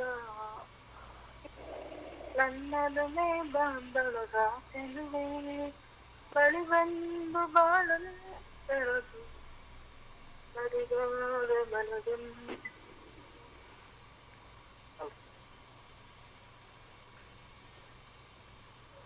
ಹಲೋ, ಧನ್ಯವಾದಗಳಮ್ಮ. ತುಂಬ ಒಂದು ಸುಂದರವಾಗಿರ್ತಕ್ಕಂಥ ಗೀತೆಯನ್ನು ಹೇಳಿದಿರಿ. ಕರೆ ಮಾಡೋದಕ್ಕೆ ಧನ್ಯವಾದಗಳಮ್ಮ. ಹೀಗೆ ಕರೆ ಮಾಡ್ತಾರೆ. ಒಳ್ಳೆಯದಾಗಲಿಮ್ಮ. ನಮಸ್ಕಾರ. Thank you so much ma'am. Yes ವೀಕ್ಷಕರೇ, ಸೊ ಪ್ರಶ್ನೆಯನ್ನು ಕೇಳಿದ್ದೆ, ನಮ್ಮ ಕರ್ನಾಟಕದಲ್ಲಿ ದೊರೆತಂತಹ ಮೊದಲ ಸಂಸ್ಕೃತ ಶಾಸನ ಯಾವುದು ಅಂತ ಹೇಳಿ. ಸೊ ಅದಕ್ಕೆ ಮಂಜುಳಾ ಮೇಡಮ್ ಹಲ್ಮಿಡಿ ಶಾಸನ ಅಂತ ಹೇಳಿದ್ರು. ಆ್ಯಕ್ಚುಲಿ ಹಲ್ಮಿಡಿ ಶಾಸನ ಹಳೆಗನ್ನಡದ ಶಾಸನ ನನಗೆ ಗೊತ್ತಿರ್ತಕ್ಕಂಥ ಒಂದು ಮಟ್ಟಿಗೆ. ಸರಿ, ನೋಡೋಣ ಮುಂದಿನ ಒಂದು ಕರೆಯನ್ನು ಯಾರು ಮಾಡ್ತಾರೆ ಅವರು ಇದಕ್ಕೆ ಸರಿ ಉತ್ತರವನ್ನು ಕೊಡ್ಬೋದಾ ಅಂಥೇಳಿ ನಿರೀಕ್ಷೆ ಮಾಡ್ತಾ ಅವ್ರ ಕರೆಯನ್ನು ಸ್ವೀಕರಿಸ್ತಾ ಇದ್ದೀನಿ. ನಮಸ್ತೆ ದಾವಣಗೆರೆ. ನಮಸ್ತೆ ಸರ್. ನಮಸ್ತೆ ಸರ್, ಹೇಳಿ ತಮ್ಮ ಹೆಸರು? ಸರ್ ಚೆನ್ನಾಗಿದ್ದೀನಿ ಸರ್. ನಿಮ್ಮ ಹೆಸರು ಏನಂತ ಗೊತ್ತಾಗ್ಲಿಲ್ಲ? ಅಣ್ಣಪ್ಪ ಸರ್. ಗೊತ್ತಾಯ್ತು ಸರ್. ಅಣ್ಣಪ್ಪ ಅವರೇ, ಹೇಗಿದ್ದೀರಿ? ಚೆನ್ನಾಗಿದ್ದೀನಿ ಸರ್. ಭಾಳ ದಿವಸ ಆಯ್ತು, ಕರೆನೇ ಮಾಡಿರ್ಲಿಲ್ಲ. ಹೌದೌದು ಸರ್, ತುಂಬಾ ದಿವಸ ಆಯ್ತು ಸರ್, ಕರೆ ಮಾಡಿಲ್ಲ. ಏನು ಫುಲ್ ಬ್ಯುಸಿ ಆಗ್ಬಿಟ್ರಾ? ಇಲ್ಲ, ಬಿಜಿ ಅಂತ ಏನಿಲ್ಲ ಸರ್. ಹಾಂ, ಸ್ವಲ್ಪ ಬ್ಯಾಂಕಲ್ಲಿ ವರ್ಕ್ ಮಾಡ್ತೀವಲ್ಲ ಸರ್, ಹಂಗಾಗಿ ಬೆಳಗ್ಗೆ ಹೋದ್ರೆ ಸಾಯಂಕಾಲವರೆಗೆ ಹಂಗೆ ಇರುತ್ತೆ ಸರ್. ಆಗ್ಲಿ ಸರ್. ಚೆನ್ನಾಗಿ ನಡೀತಾ ಇದೆಯಾ ವರ್ಕ್ ಎಲ್ಲ? ವರ್ಕ್ ಎಲ್ಲ ಚೆನ್ನಾಗಿ ನಡೀತಾ ಇದೆ ಸರ್. ತುಂಬಾ ಸಂತೋಷ ಸರ್. ತಿಂಡಿ ತಿಂದ್ರಾ? ಟಿಫನ್ ಆಯ್ತು ಸರ್. ನಿಮ್ದು ಸರ್? ಇಲ್ಲ, ನಿಮ್ಮ ಮನೆಗೆ ಬರೋಣ ಅಂತ. ಏನ್ ಮಾಡಿದ್ರಿ? ಅಯ್ಯೋ ಬರೀ ಸರ್, ನಮ್ಮ ಮನೆಯಲ್ಲಿ 2 ಇದೆ, ತಿಂಡಿ ನಾನ್ ವೆಜ್ ಎಲ್ಲ ಇದೆ. ಓ, ಬೆಳಿಗ್ಗೆ ನಾನ್ ವೆಜ್ಜಾ? ಇಲ್ಲ, ನಿನ್ನೆ ಹಬ್ಬ ಮಾಡಿದ್ವಿ ಸರ್. ಹೌದಾ? ಮತ್ತೆ ಹಬ್ಬಕ್ಕೆ ಕರೀಲಿಲ್ಲ ನಮ್ಗೆ ಫೋನ್ ಮಾಡಿ? ನಿನ್ನೆ ನಾ ಟ್ರೈ ಮಾಡಿದ್ ಸರ್, ನಿಮ್ ಲೈನ್ ಹೋಗ್ಲಿಲ್ಲ, ಅಷ್ಟೊಂದು ಟೈಮ್ ಆಗ್ಬಿಡ್ತಾರೆ ಸುಮ್ಮನೆ ಅದೇ. ಹೌದಾ? ಓಕೆ. ನಿನ್ನೆ ಯಾವ್ದೋ ಕಾಲ್ ಮಾಡಿದೆ ನಾನು, ಯಾರೋ ಅಮೆರಿಕದಿಂದ ಯಾರೋ ಕಾಲ್ ಮಾಡಿದಂತೆ ಮಾತಾಡಿದ್ರಲ್ಲ ಸರ್. ಹೌದು. ಯಾರೋ ಡಾಕ್ಟರ್ ಶಂಕರ್ ಮೂರ್ತಿ ಡಾಕ್ಟರ್ ಶಂಕರ್ ಮೂರ್ತಿ ಅವರು ಮಾತಾಡ್ತಾ ಇದ್ರು. ಹೌದು, ಹಾ ಲೈವ್ ಅಲ್ಲಿ ನೋಡಿದೆ, ಲೈನ್ ಸಿಗ್ಲಿಲ್ಲ, ಮತ್ತೆ ಬೇರೆ ಕೆಲಸ ಇತ್ತು ಸರ್, ಹಂಗಾಗಿ ಹೋದ್ವಿ ನಾವು. ಇರ್ಲಿ ಸರ್, ತುಂಬಾ ಸಂತೋಷ. ಏನ್ ಹಬ್ಬ ಮಾಡಿದ್ರಿ ನಿನ್ನೆ? ಮಗಳ ಹುಟ್ಟಿದಬ್ಬಕ್ಕೆ ಶುಭಾಶಯಗಳು sir. Thank you so much sir, ನಿಮ್ಮೆಲ್ಲರ ಪ್ರೀತಿ ಆಶೀರ್ವಾದ ಸದಾ ಇರಲಿ. ನಿನ್ನೆ ಫೋಟೋ ನೋಡಿ ನಾವು ಬಿಟ್ಟಿದ್ದು. ಹಾ ಸರ್, ಹಂಗೆ ಸರ್. ಥ್ಯಾಂಕ್ ಬನ್ನಿ ಯು. ಸರ್, ಇವತ್ತು ನಮ್ಮ ಮನೆಗೆ ಊಟ ಮಾಡ್ಕೊಂಡು ಹೋಗಂತ್ರಿ. ಆಗ್ಲಿ ಸರ್, ಥ್ಯಾಂಕ್ ಯು. ನಿಮ್ಮೆಲ್ಲರ ಪ್ರೀತಿ ಅಭಿಮಾನಕ್ಕೆ ನಾನು ಸದಾ ಚಿರಋಣಿಯಾಗಿದ್ದೀನಿ. ಖಂಡಿತ ನಿಮ್ಮ ಮನೆಗೆ ಬರೋಕೆ ಆ ಭಗವಂತ ಅವಕಾಶ ಮಾಡಿಕೊಡ್ಲಿ ಅಂತ ಕೇಳ್ಕೊಳ್ತೀನಿ. ನಮ್ಮ ದೂರ ಏನಿಲ್ಲಲ್ಲ ಸರ್, ಜಸ್ಟ್ 25 ಕಿಲೋಮೀಟರ್ಸ್ ಅಷ್ಟು ನಮ್ಮ ಊರು. ಓಕೆ, ಯಾವ ಊರಂದ್ರಿ? ಜಿಗಳಿ, ಮಲೆಬೆನ್ನೂರ್ ಹತ್ರ. ಮಲೆಬೆನ್ನೂರ್ ಹತ್ರ ಜಿಗಿಳಿ ಅಲ್ಲ? ಹೌದು ಸರ್. ಖಂಡಿತ ಒಂದ್ ದಿವಸ ಬರ್ತೀನಿ ಸರ್, ಸರ್ಪ್ರೈಸ್ ನಿಮ್ಮ ಮನೆ ಊಟಕ್ಕೆ ಬರ್ತೀನಿ ಅಂತೆ. Thank you so much sir. ಯಾರಿಗಾದ್ರೂ ಶುಭಾಶಯ ಹೇಳ್ಬೇಕಾ? ಶುಭಾಶಯ ಅಂತಲ್ಲ ಸರ್, ಇವತ್ತೆಲ್ಲ ಹುಟ್ಟುಹಬ್ಬ ಆಚರಿಸಿದಾರೆ ಎಲ್ಲರಿಗೂ ಮ್ಯಾನುವಲ್ ಆಗಿ ಶುಭಾಶಯ ತಿಳಿಸ್ತೇವೆ ಸರ್. ಖಂಡಿತ ಸರ್, ಅಣ್ಣಪ್ಪ ಸರ್ ಕಡೆಯಿಂದ ಹುಟ್ಟುಹಬ್ಬ ಆಚರಿಸ್ಕೊಳ್ತಿರತಕ್ಕಂಥ ಪ್ರತಿಯೊಬ್ಬರಿಗೂ ಕೂಡ ಹಾರ್ದಿಕವಾಗಿ ಶುಭಾಶಯಗಳನ್ನು ತಿಳಿಸ್ತಾ ಇದ್ದೀನಿ ಸರ್. Thank you sir. ಒಂದು ಪ್ರಶ್ನೆ ಕೇಳಿದ್ರೆ ಉತ್ತರ ಹೇಳ್ಬೋದಾ? ಕೇಳಿ ಸರ್. ಓಕೆ, ಕರ್ನಾಟಕದಲ್ಲಿ ದೊರೆತ ಮೊದಲ ಸಂಸ್ಕೃತ ಶಾಸನ ಯಾವುದು ಅಂತ? ಹಲ್ಮಡಿ ಶಾಸನ ಸರ್. ಹಲ್ಮಿಡಿ ಶಾಸನನಾ? ಹಾಂ ಸರ್. ಶೋರಾ? Sure sir. 4 ಆಪ್ಷನ್ಸ್ ಇದೆ, ಒಂದ್ಸರಿ ಹೇಳ್ಬಿಡ್ಲಾ? ಹೌದಾ? ಉತ್ತರ ಏನಾರ ಬದಲಾಯಿಸ್ತೀರಾ ನೋಡ್ರಿ. ಹಾಂ ಸರ್. ಮೊದಲನೇದು ನೀವು ಹೇಳ್ದಾಗೆ ಹಲ್ಮಿಡಿ ಶಾಸನ, ಹಾಂ. ಎರಡನೇದು ತಾಳಗುಂದ ಶಾಸನ, ಹಾಂ. ಮೂರನೇದು ಐಹೊಳೆ ಶಾಸನ, ಹಾಂ ಸರ್. ನಾಲ್ಕನೇದು ತಾಮ್ರಪಟು ಶಾಸನ. ಸರ್ ನಾವು ಯಾವಾಗಲೂ ಕೇಳ್ತಾ ಬಂದಿದ್ದು ಹಲ್ಮಡಿ ಶಾಸನ ಸರ್. ಹಾಂ. ಆದ್ರೆ ನೀವು ಒಂದು ಸಂಸ್ಕೃತ ಶಾಸನ ಅಂತಂದ್ರೆ ಅದು ಸ್ವಲ್ಪ ಕನ್ಫ್ಯೂಸ್ ಇದೆ. ಹ್ಮ್. ತಾಳಗುಂದ ಶಾಸನ ಇದ್ರೆ ಇರ್ಬೋದು ಸರ್ ಅದು. ತಾಳಗುಂದ ಶಾಸನ ಇರ್ಬೋದು ಅಂತ ಹೇಳ್ತೀರಾ? ಹಾಂ ಸರ್. ಈಗ ಎರಡರಲ್ಲಿ ಯಾವುದು ಅಂತ ಅನ್ಕೊಳ್ಳಿ, ಹಲ್ಮಿಡಿ ಶಾಸನ ತಾಳಗುಂದ ಶಾಸನನ? ಮೋಸ್ಟ್ಲಿ ಹಲ್ಮಡಿ ಶಾಸನ ಸರ್ ನಾವು ಯಾವಾಗಲೂ ಕೇಳ್ತಾ ಬಂದಿರೋದು. ಓಕೆ. ಅದು ಸ್ಪೆಷಲ್ ಆಗಿ ನೀವು ಕಲ್ಚರಲ್ ಶಾಸನ ಅಂತಾರಲ್ಲ ಸರ್, ಹಂಗೆ ಸ್ವಲ್ಪ ಕಷ್ಟ ಅಂತ. ಓಕೆ ಸರ್, ಏನು ಓದಿದಿರಿ ಅಂತ ಕೇಳ್ಬೋದಾ, if you don't mind? Sir ನಿಮ್ದು ವಿದ್ಯಾಭ್ಯಾಸ ಎಲ್ಲಿವರೆಗೂ ಆಗಿದೆ ಅಂತ ಕೇಳ್ಬೋದಾ? ಸರ್ ನಮ್ದು ಡಿಗ್ರಿ ಮಾಡ್ಕೊಂಡಿವಿ ಸರ್, ಆಮೇಲೆ ಡೈರಿ ಡಿಪ್ಲೊಮಾ ಅಂತ ಮಾಡ್ಕೊಂಡಿದೀವಿ. Oh super. ಹಾಂ. ಕೆಲವೊಂದು ಸಿಸ್ಟಮ್ ಆಪರೇಟಿಂಗ್ ವರ್ಕ್ ಆಗಿದೆ sir. Very good sir, very good. ಎಷ್ಟೊತ್ತಿಂದ ಎಷ್ಟೊತ್ತಿಗೆ ಕೆಲಸ ಮಾಡ್ತೀರಿ ಸರ್? ಸರ್ ಬೆಳಿಗ್ಗೆ 10:30 ಸಾಯಂಕಾಲ 6 o'clock 6 ಗಂಟೆವರೆಗೂ. ಓಕೆ, ಅಲ್ಲಿ ಬ್ಯಾಂಕಲ್ಲೇನಾ? ಬ್ಯಾಂಕಲ್ಲಿ ಸರ್, ಬ್ಯಾಂಕಲ್ಲಿ ವರ್ಕ್. ಓಕೆ, ಯಾವ ಬ್ಯಾಂಕು ಸರ್? ಕರ್ನಾಟಕ ಗ್ರಾಮೀಣ ಬ್ಯಾಂಕ್. ಕರ್ನಾಟಕ ಗ್ರಾಮೀಣ ಬ್ಯಾಂಕ್. ತುಂಬ ಸಂತೋಷ ಸರ್. ದಯವಿಟ್ಟು ಒಂದು ಸ್ಮಾಲ್ ರಿಕ್ವೆಸ್ಟು, ಏನು ಅನ್ಯಥಾ ಭಾವಿಸ್ಬೇಡಿ. ಹೇಳಿ ಸರ್. ಏಕೆಂದರೆ ನಿಮ್ಮ ಒಂದು ಹಳ್ಳಿ ಬ್ಯಾಂಕ್ ಅಂತಲ್ಲ, ಯಾವುದೇ ಬ್ಯಾಂಕ್ ಆದರೂ ನಾನು ಯಾರೇ ಬ್ಯಾಂಕಿಂದ ಕರೆ ಮಾಡಿದ್ರೆ ಇದನ್ನ ಯೂಶ್ವಲಿ ಅವ್ರಿಗೆ ಹೇಳ್ಬಿಡ್ತೀನಿ. ಸೊ ಹಾಗಾಗಿ ನಿಮ್ಗೂ ಕೂಡ ಪ್ರೀತಿಯಿಂದ ಕೇಳ್ಕೊಳ್ತೀನಿ. ಏಕೆಂದರೆ ಎಲ್ಲ ಹಳ್ಳಿಗೆ ಬ್ಯಾಂಕ್ಗಳಿಗೆ ಬರ್ತಕ್ಕಂಥವ್ರು ಯೂಶ್ವಲಿ ಓದಿರೋದಂತೂ ಏನು ಸಮಸ್ಯೆ ಇಲ್ಲ, ಅವ್ರ ಪಾಡಿಗೆ ಅವ್ರ ಚೆಕ್ಗಳನ್ನ ಅಪ್ಲಿಕೇಶನ್ಸ್ಗಳನ್ನ ಅವರೇ ಫಿಲಪ್ ಮಾಡ್ಕೊಂಡ್ಬಿಡ್ತಾರೆ. ಆದರೆ ನಮ್ಮ ಪ್ರೀತಿಯ ಹಳ್ಳಿಯ ರೈತರು ಅಥವಾ ಒಂದಷ್ಟು ಜನ ಮಧ್ಯಮ ವರ್ಗದವ್ರು ಕೂಡ ಅಪ್ಲಿಕೇಶನ್ಸ್ನ ಬರೀಲಿಕ್ಕೆ ಬರದೇ ಇರ್ಬೋದು, ಅನಕ್ಷರಸ್ಥರಿರ್ಬೋದು. ಅವರಿಗೆ ಒಂಚೂರು ಸಹಾಯ ಮಾಡಿ, ನೀವೇ ಒಂಚೂರು ಅಪ್ಲಿಕೇಶನ್ ಬರ್ದು ಕೊಟ್ರೆ ನಂಗಂತೂ ತುಂಬಾ ಖುಷಿ ಆಗತ್ತೆ. ಇಲ್ಲ ಸರ್, ನಂದು ಆಕ್ಚುಲಿ ಮ್ಯಾಂಡೇಟರಿ ಕೆಲಸನೇ ಬಹಳ ಹೆಲ್ಪ್ ಆಗಿ ಸರ್ ಅದು. ಖಂಡಿತ ನಮ್ದು ಟ್ರಾನ್ಸಾಕ್ಷನ್ ಇರುತ್ತೆ, ಬಟ್ ಅದನ್ನ ನಾವು ಹೆಲ್ಪ್ ಮಾಡ್ತೀವಿ ಸರ್. ಖಂಡಿತ ಮಾಡಿ. ಈಗ ನಮ್ಮಲ್ಲಿ ದುಡ್ಡು ತಗೊಳ್ಳೋದು ಮತ್ತು ತುಂಬೋದು ಮಾತ್ರ ಕನ್ನಡ ವರ್ಷನ್ ಇರುತ್ತೆ. ಈ ನಾಮಿನೇಷನ್ ಫೈಲ್ ನಾಮಿನೇಷನ್ ಮಾಡೋದು ಪ್ಲಸ್ ಅಕೌಂಟ್ ಡೆಡ್ ಆಗಿದೆ ಅದನ್ನ ಚಾಲ್ತಿ ಮಾಡೋ ಅಂತ ಫಾರ್ಮೆಟ್ ಎಲ್ಲ ಇಂಗ್ಲಿಷ್ ಅಲ್ಲಿ ಬಂದಿರಿ ಸರ್ ಅದು. ಸೊ ಅಂತವಕ್ಕೆಲ್ಲ ನಾವೇ ಫಿಲಪ್ ಮಾಡ್ಕೊಡ್ತೇನೆ ಸರ್, ಯಾರಿಗೂ ಅಲ್ಲಿ ತೊಂದರೆ ಮಾಡಲ್ಲ. ದಯವಿಟ್ಟು ಮಾಡ್ಕೊಡಿ ಸರ್, ಆ ಭಗವಂತ ನಿಮ್ಗೆ ಒಳ್ಳೇದ್ ಮಾಡ್ಲಿ. ಏನು ಅಕೌಂಟ್ ನಂಬರ್ ಲಿಂಕ್ ಮಾಡೋದು, ಆಮೇಲೆ ದುಡ್ಡು ತಗೊಳ್ಳೋದು ಮತ್ತೆ ಜಮಾ ಮಾಡೋದು ಮಾತ್ರ ಕನ್ನಡದಲ್ಲಿ ಇರೋದ್ರಿಂದ ಅದ್ರಲ್ಲೇ ಕೆಲವರು ಗೊತ್ತಿಲ್ಲದವರಿಗೆ ನಾವು ಹೇಳ್ತೀವಿ, ಸ್ವತಃ ಬರ್ಕೊಡ್ತೀವಿ ಸರ್. ಬರ್ಕೊಡಿ ಸರ್, ಬರ್ಕೊಡಿ, ಒಳ್ಳೇದಾಗ್ಲಿ. ಮಾರೇ ಮಾಡ್ತೀವಿ ಸರ್, ಅದನ್ನೇ ನಾವೇ ಇದು ಮಾಡಿಲ್ಲ. ಮಾಡಿ ಸರ್, ತುಂಬಾ ಹೆಲ್ಪ್ ಆಗುತ್ತೆ. ಯಾಕೆಂದ್ರೆ ಪಾಪ ಮುಜುಗರ ಪಟ್ಕೊಳ್ತಿರ್ತಾರೆ, ಯಾರಿಗೆ ಕೇಳೋದು ಯಾರಿಗೆ ಬಿಡೋದು ಅಂತ. ಪಾಪ ಅವ್ರಿಗೂ ಒಂಥರ ಸಂಕೋಚ, ಕೇಳಕ್ಕೂ ಸಂಕೋಚ. ಹೌದೌದು ಸರ್, ಕೆಲವೊಂದ್ ಸರಿ ಜನಗಳು ನಮಗೆ ವೇಟಿಂಗ್ ಮಾಡ್ತಾ ಇದ್ದಾರೆ, ಯಾಕಂದ್ರೆ ಆಫೀಸರ್ಸ್ಗಳು ಯಾರು ಬರ್ಕೊಡಲ್ಲ ಸರ್, ಅವ್ರವ್ರ ಕೆಲಸದಲ್ಲಿ ಬಿಜಿ ಇರ್ತಾರೆ ಅಂತ ಹೇಳಿ ನಮಗೆ ಹೇಳಿರ್ತಾರೆ. ಹೌದು. ಬಟ್ ಹಂಗಾಗಿ ನಮಗೆ ವೇಟ್ ಮಾಡೋದ್ರಿಂದ ನಾವು ಅವ್ರಿಗೆಲ್ಲ ಮಾಡ್ತೀವಿ ಸರ್, ಹೆಲ್ಪ್ ಮಾಡ್ತೀವಿ. ನಮ್ಮ ಕೈಲಾದಷ್ಟು ಸಾಧ್ಯನ ಅಷ್ಟು ಹೆಲ್ಪ್ ಮಾಡ್ತೀವಿ ಸರ್. ಮಾಡಿ ಸರ್, ತುಂಬಾ ಒಳ್ಳೆ ಕೆಲಸ, ತುಂಬಾ ಪುಣ್ಯದ ಕೆಲಸ ಅದು. ನಮ್ಮ ರೈತರುಗಳಿಗೆ ನಾವೇ ಸಹಾಯ ಮಾಡಲಿ ಅಂದ್ರೆ ಇನ್ಯಾರು ಸಹಾಯ ಮಾಡ್ತಾರಲ್ವಾ? ಹೌದು ಸರ್. ಒಳ್ಳೇದಾಗ್ಲಿ ಸರ್. ಅವ್ರಿಗೆ ಇನ್ಫಾರ್ಮೇಶನ್ ಇರಲ್ಲ, ಬಟ್ ಆಮೇಲೆ ಯಾರು ಲಿಟ್ರಸಿ ಯಾರು ಓದಿರಂತ ಪಾರ್ಟಿಗಳು ಬಂದಿರಲ್ಲ, ಅವರಿಗೆ ದುಡ್ಡಿನ ವ್ಯವಹಾರ ಗೊತ್ತಿರುತ್ತೆ, ಬಟ್ ಬರವಣಿಗೆ ವ್ಯವಹಾರ ಗೊತ್ತಿರಲ್ಲ. ಯಾವ್ದು ಸೆಂಟೆನ್ಸ್ ಅಲ್ಲಿ ಯಾವ್ದು ಇದನ್ನ ಬರೆಯಕಂತ ನಾವೆಲ್ಲ ಮಾಡ್ತೀವಿ ಸರ್, ಹೆಲ್ಪ್ ಮಾಡ್ತೀವಿ. ಅದಕ್ಕೆ ಮಾಡಿ ಸರ್, ತುಂಬಾ ಒಳ್ಳೇದು. ಸರ್ ತುಂಬಾ ಖುಷಿ ಆಯ್ತು ಸರ್ ನಿಮ್ ಜೊತೆ ಮಾತಾಡಿ. ಇನ್ನೊಂದು ರಿಕ್ವೆಸ್ಟ್ ನಮ್ದು ಏನಂದ್ರೆ ಇನ್ಸೂರೆನ್ಸ್ ಮಾಡ್ತಾರೆ ಸರ್, ಪ್ರಧಾನ ಮಂತ್ರಿ ಜೀವನ್ ಸುರಕ್ಷಾ ಯೋಜನೆ, ಆಮೇಲೆ ಆಕ್ಸಿಡೆಂಟ್ ಬೆನಿಫಿಟ್ ಇಂದೆಲ್ಲ ಇರುತ್ತೆ ಸರ್ ಅದು. ಓಕೆ. ಸಾಕಷ್ಟು ಸಾರಿ ಪ್ರಚಾರ ಮಾಡಿದೀವಿ, ಎಲ್ಲಾದ್ರೂ ಹೋದಾಗ ಆಕ್ಸಿಡೆಂಟ್ ಆದ್ರೆ ಇನ್ಸೂರೆನ್ಸ್ ಬರುತ್ತೆ, ಅದು ಸೆಂಟ್ರಲ್ ಗೌರ್ಮೆಂಟ್ ಸ್ಕೀಮ್ ಸರ್ ಅದು.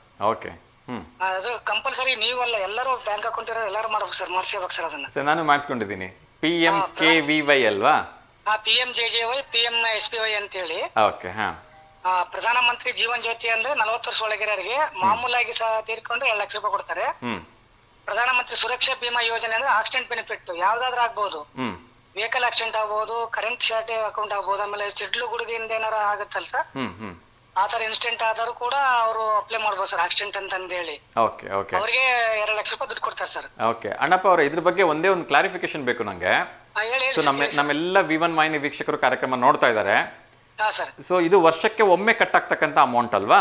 ಹೌದು ಸರ್, ವರ್ಷಕ್ಕೊಂದ್ಸರಿ 456 ರೂಪಾಯಿ ಕಟ್ ಆಗುತ್ತೆ ಸರ್. ಓಕೆ, ಸೊ 456 ರೂಪಾಯಿ ಕಟ್ ಆಯ್ತು ಅಂದ್ರೆ ಅವ್ರಿಗೆ 2 ಲಕ್ಷ ರೂಪಾಯಿ ಆಕ್ಸಿಡೆಂಟಲ್ ಬೆನಿಫಿಟ್ ಇರುತ್ತೆ, ಡೆತ್ ಬೆನಿಫಿಟ್ 2 ಲಕ್ಷ ರೂಪಾಯಿ ಇರುತ್ತಲ್ವಾ? ಆಮೇಲೆ ಇನ್ನೊಂದು ಏನ್ ಸರ್ ಅಂದ್ರೆ 436 ರೂಪಾಯಿ ಮಾಡಿಸಿರ್ತಾರಲ್ಲ ಸರ್, 50 ವರ್ಷ ಒಳಗೆ ಅವ್ರಿಗೆ 20 ರೂಪಾಯಿ ತಗೊಂಡಿರ್ತೀವಿ. ಅವಾಗ ಏನಾರ ಅವ್ರು ಆಕ್ಸಿಡೆಂಟ್ ತೀರ್ಕೊಂಡ್ರೆ ಅಂದ್ರೆ 4 ಲಕ್ಷ ರೂಪಾಯಿ ಕೊಡ್ತೇವೆ ಅವ್ರಿಗೆ. ಓಕೆ ಓಕೆ, 436 2 ಲಕ್ಷ, 20 ರೂಪಾಯಿದ್ದು 2 ಲಕ್ಷ, ಅಲ್ಲಿಗೆ ಟೋಟಲ್ ಆಗಿ 4 ಲಕ್ಷ ರೂಪಾಯಿ ಕೊಡ್ತೀವಿ ಸರ್. 4 ಲಕ್ಷ ರೂಪಾಯಿ ಕೊಡ್ತೀವಿ. 50 ವರ್ಷ ಆದರಿಗೆ 20 ರೂಪಾಯಿದಷ್ಟು ಆಕ್ಸಿಡೆಂಟಲ್ ಮಾಡಿಸಿರ್ತೀವಿ ಸರ್. 50 ವರ್ಷ ಮೇಲ್ಪಟ್ಟವ್ರಿಗೆ ಅವ್ರಿಗೆ 50 ವರ್ಷ ಮೇಲ್ಪಟ್ಟರೆ 20 ರೂಪಾಯಿದ್ದು ಓನ್ಲಿ ಆಕ್ಸಿಡೆಂಟ್ ಬೆನಿಫಿಟ್ ಅಷ್ಟೇ ಸರ್ ಅದು. ಓಕೆ ಓಕೆ, ಆದ್ರೆ 2 ಲಕ್ಷ ರೂಪಾಯಿ ಅಷ್ಟೇ ಬರುತ್ತೆ. ಬಟ್ 50 ವರ್ಷ ಒಳಗಿರೋರು ಎರಡೂ ಮಾಡಿಸಿದ್ದು ನಾರ್ಮಲ್ ತೀರ್ಕೊಂಡ್ರು 2 ಲಕ್ಷ, ಅಕಸ್ಮಾತ್ ಏನಾದ್ರು ಆಕ್ಸಿಡೆಂಟ್ ಅಲ್ಲಿ ತೀರ್ಕೊಂಡಿದ್ರು ಅಂದ್ರೆ ಸೊ ನಾರ್ಮಲ್ ಇಂದ 2 ಲಕ್ಷ ಮತ್ತೆ 20 ರೂಪಾಯಿ 2 ಲಕ್ಷ, ಟೋಟಲ್ 4 ಲಕ್ಷ ರೂಪಾಯಿ ಬರುತ್ತೆ ಸರ್. ಇದು ಯಾರಿಗೆ? 50 ವರ್ಷದ ಒಳಗಡೆ ಇರೋರಿಗೆ. 50 ವರ್ಷ ಒಳಗಡೆ ಇರೋರಿಗೆ. ಓಕೆ, ಇನ್ನೊಂದು ಸ್ಮಾಲ್ ಡೌಟು, ಇದು ಓನ್ಲಿ ಡೆತ್ ಬೆನಿಫಿಟ್ ಅಷ್ಟೇನಾ? ಅಕಸ್ಮಾತ್ ಯಾರಿಗಾರು ಆಕ್ಸಿಡೆಂಟ್ ಆಗಿ ಕೈಯೋ ಕಾಲೋ ಏನಾದ್ರು ತೊಂದರೆ ಆಗಿದ್ರೆ ಅವ್ರಿಗೂ ಬರುತ್ತೆ? ಅದಕ್ಕಿದೆ ಸರ್. ಏನಾದ್ರೂ ಒಂದು ಭಾಗ ಊನ ಆಗಿತ್ತು ಅಂದ್ರೆ 1 ಲಕ್ಷ ರೂಪಾಯಿ ಕೊಡ್ತೀವಿ ಸರ್. ಜೀವಂತರು ಕೂಡ ತಗೋಬಹುದು ಸರ್. ಓಕೆ ಓಕೆ ಓಕೆ, ತುಂಬಾ ಸಂತೋಷ. 1 ಲಕ್ಷ ರೂಪಾಯಿ ಏನಾದ್ರು ಅಂಗ ಊನ ಆಯ್ತು ಅಂದ್ರೆ, ಒಂದ್ ಕೈ ಒಂದ್ ಕಾಲು ಇಲ್ದಂಗ ಆಯ್ತು ಅಂದ್ರೆ ಅವ್ರಿಗೆ 1 ಲಕ್ಷ ರೂಪಾಯಿ ಕೊಡ್ತೀವಿ ಸರ್. ಅದೇನ್ ತೊಂದ್ರೆ ಇಲ್ಲ, ಸಾಯ್ಲೇಬೇಕಂತ ಏನಿಲ್ಲ.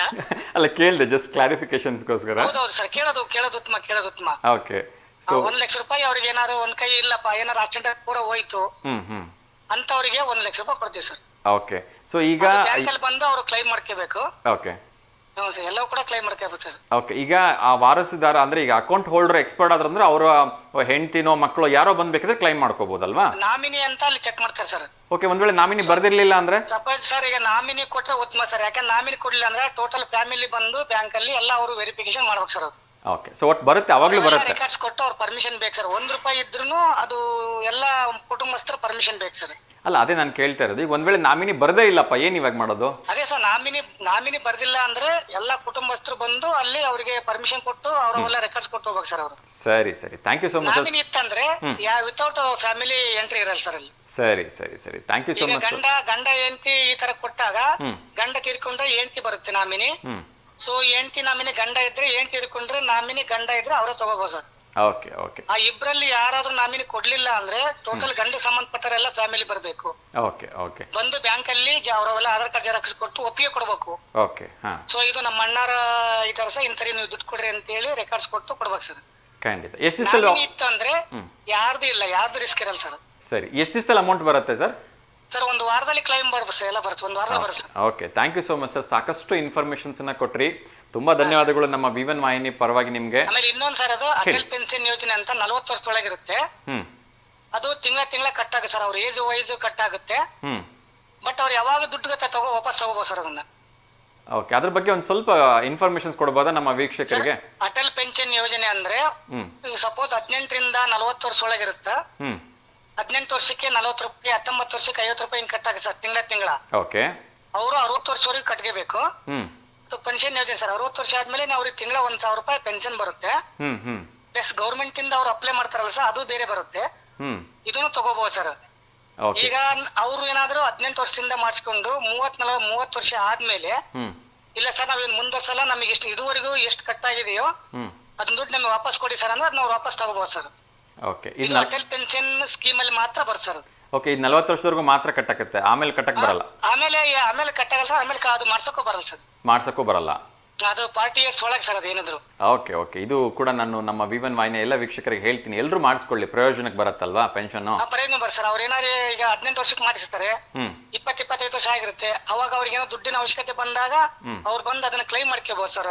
APY ಅಟಲ್ ಪೆನ್ಷನ್ ಯೋಜನೆ ಕ್ಲೈಮ್ ಮಾಡ್ಕೊಂಡ್ರೆ ಓಕೆ, ಅಷ್ಟು ವರ್ಷದ ಎಷ್ಟು ಕಟ್ ಆಗಿರುತ್ತೋ ಅದನ್ನ ಬಡ್ಡಿ ದುಡ್ಡು ಸೇರಿಸಿ ಕೊಡ್ತಾರೆ sir bank. Super sir, super sir ಅದನ್ನ.